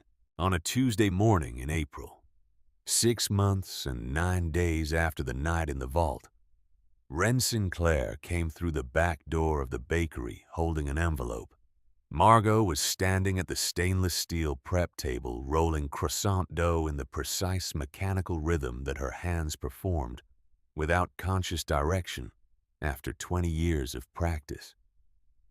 She looked up and saw her daughter standing in the doorway holding the envelope in both hands. "It came," Wren said. Margot set down the rolling pin. She wiped her hands on her apron. She walked around the prep table and stood in front of her daughter. Wren held out the envelope. The return address bore the name and seal of a university. A good university. The kind of university that a 16-year-old girl with a 4.1 GPA and a remarkable independent research project on financial crimes in mid-century New England could reasonably aspire to attend. "Open it," Margot said. Wren opened it. She read the first line. Her face did something that Margot had not seen it do in almost a year. It opened. The careful, controlled, self-protective composure that Wren had maintained through the divorce, the bankruptcy, the motel, the vault, and the 3,000-mile relocation, dissolved in a single, involuntary moment of unguarded joy. "Full scholarship," Wren whispered. "History department. Full ride." Margot pulled her daughter into an embrace and held her. She held her the way she had wanted to hold her for 6 months, without the competing pressure of survival calculations and contingency plans, and the constant grinding assessment of risk. She held her the way a mother holds a child when the danger has passed, and the future for the first time looks like something other than an obstacle to be navigated. They stood together in the kitchen of a small bakery on the Oregon coast, while the morning light filled the windows and the croissant dough rested on the steel table, and the ocean threw itself against the cliffs outside with the steady, rhythmic persistence of a world that did not care about their story, but made room for it anyway. That evening, Margot sat alone on the covered porch of the bungalow. A mug of coffee rested on the railing beside her. The sky above the Pacific was executing its nightly performance bands of copper and violet and deep indigo, layered above the horizon like geological strata made of light. The air smelled of salt and pine and the faint, warm sweetness of bread that had been baking all day in a kitchen 3 blocks away. She thought about the house on Burnham Road. She thought about the darkness of the basement, the weight of the sledgehammer, the sound of bricks falling into a void that had been sealed for 70 years. She thought about Edmund Crane buried in his own vault by the man he trusted, waiting in silence for someone to find him and tell the truth about how he died. She thought about Garrison. 14 years in a federal facility. Time enough to contemplate the irony of a man who built an elaborate trap and watched it close on himself. She thought about the gold distributed now across 3 states, in secure facilities quietly converting into the currency of an ordinary life. College tuition, a small business, a house with a garden. The gold would last a lifetime if managed carefully, and Margot Sinclair was above all other things a careful manager. She thought about the question Wren had asked in the motel room, the question that had settled into the bedrock of her conscience and remained there permanent and unresolved. You were starting to think like him, maybe. Maybe she was. Maybe the line between setting a trap and becoming a trapper was thinner than she wanted to believe. Maybe the gold in those storage vaults was not a rescue, but a debt, an obligation to a dead man whose fortune she had taken and whose grave she had used as a bargaining chip. Or maybe the world was more complicated than the clean moral categories that worked in classrooms and courtrooms and the stories people told themselves at night to sleep without disturbance. Maybe sometimes the right thing and the necessary thing occupied the same space, and the only honest response was to do both and live with the ambiguity. Margot picked up her coffee and took a long, slow sip. The sun touched the horizon and began its descent, painting the underside of the coastal clouds in shades of amber that reminded her briefly and without pain of the warm glow of gold bullion, catching a halogen beam in a dead man's vault 3,000 miles away. She set down the mug. She went inside, locked the door, and turned on the kitchen light. Through the window from the street, a passerby would have seen nothing remarkable. A woman in a small house moving through her kitchen with the quiet, practiced efficiency of someone preparing for tomorrow. Ordinary, unremarkable, invisible, exactly as she intended.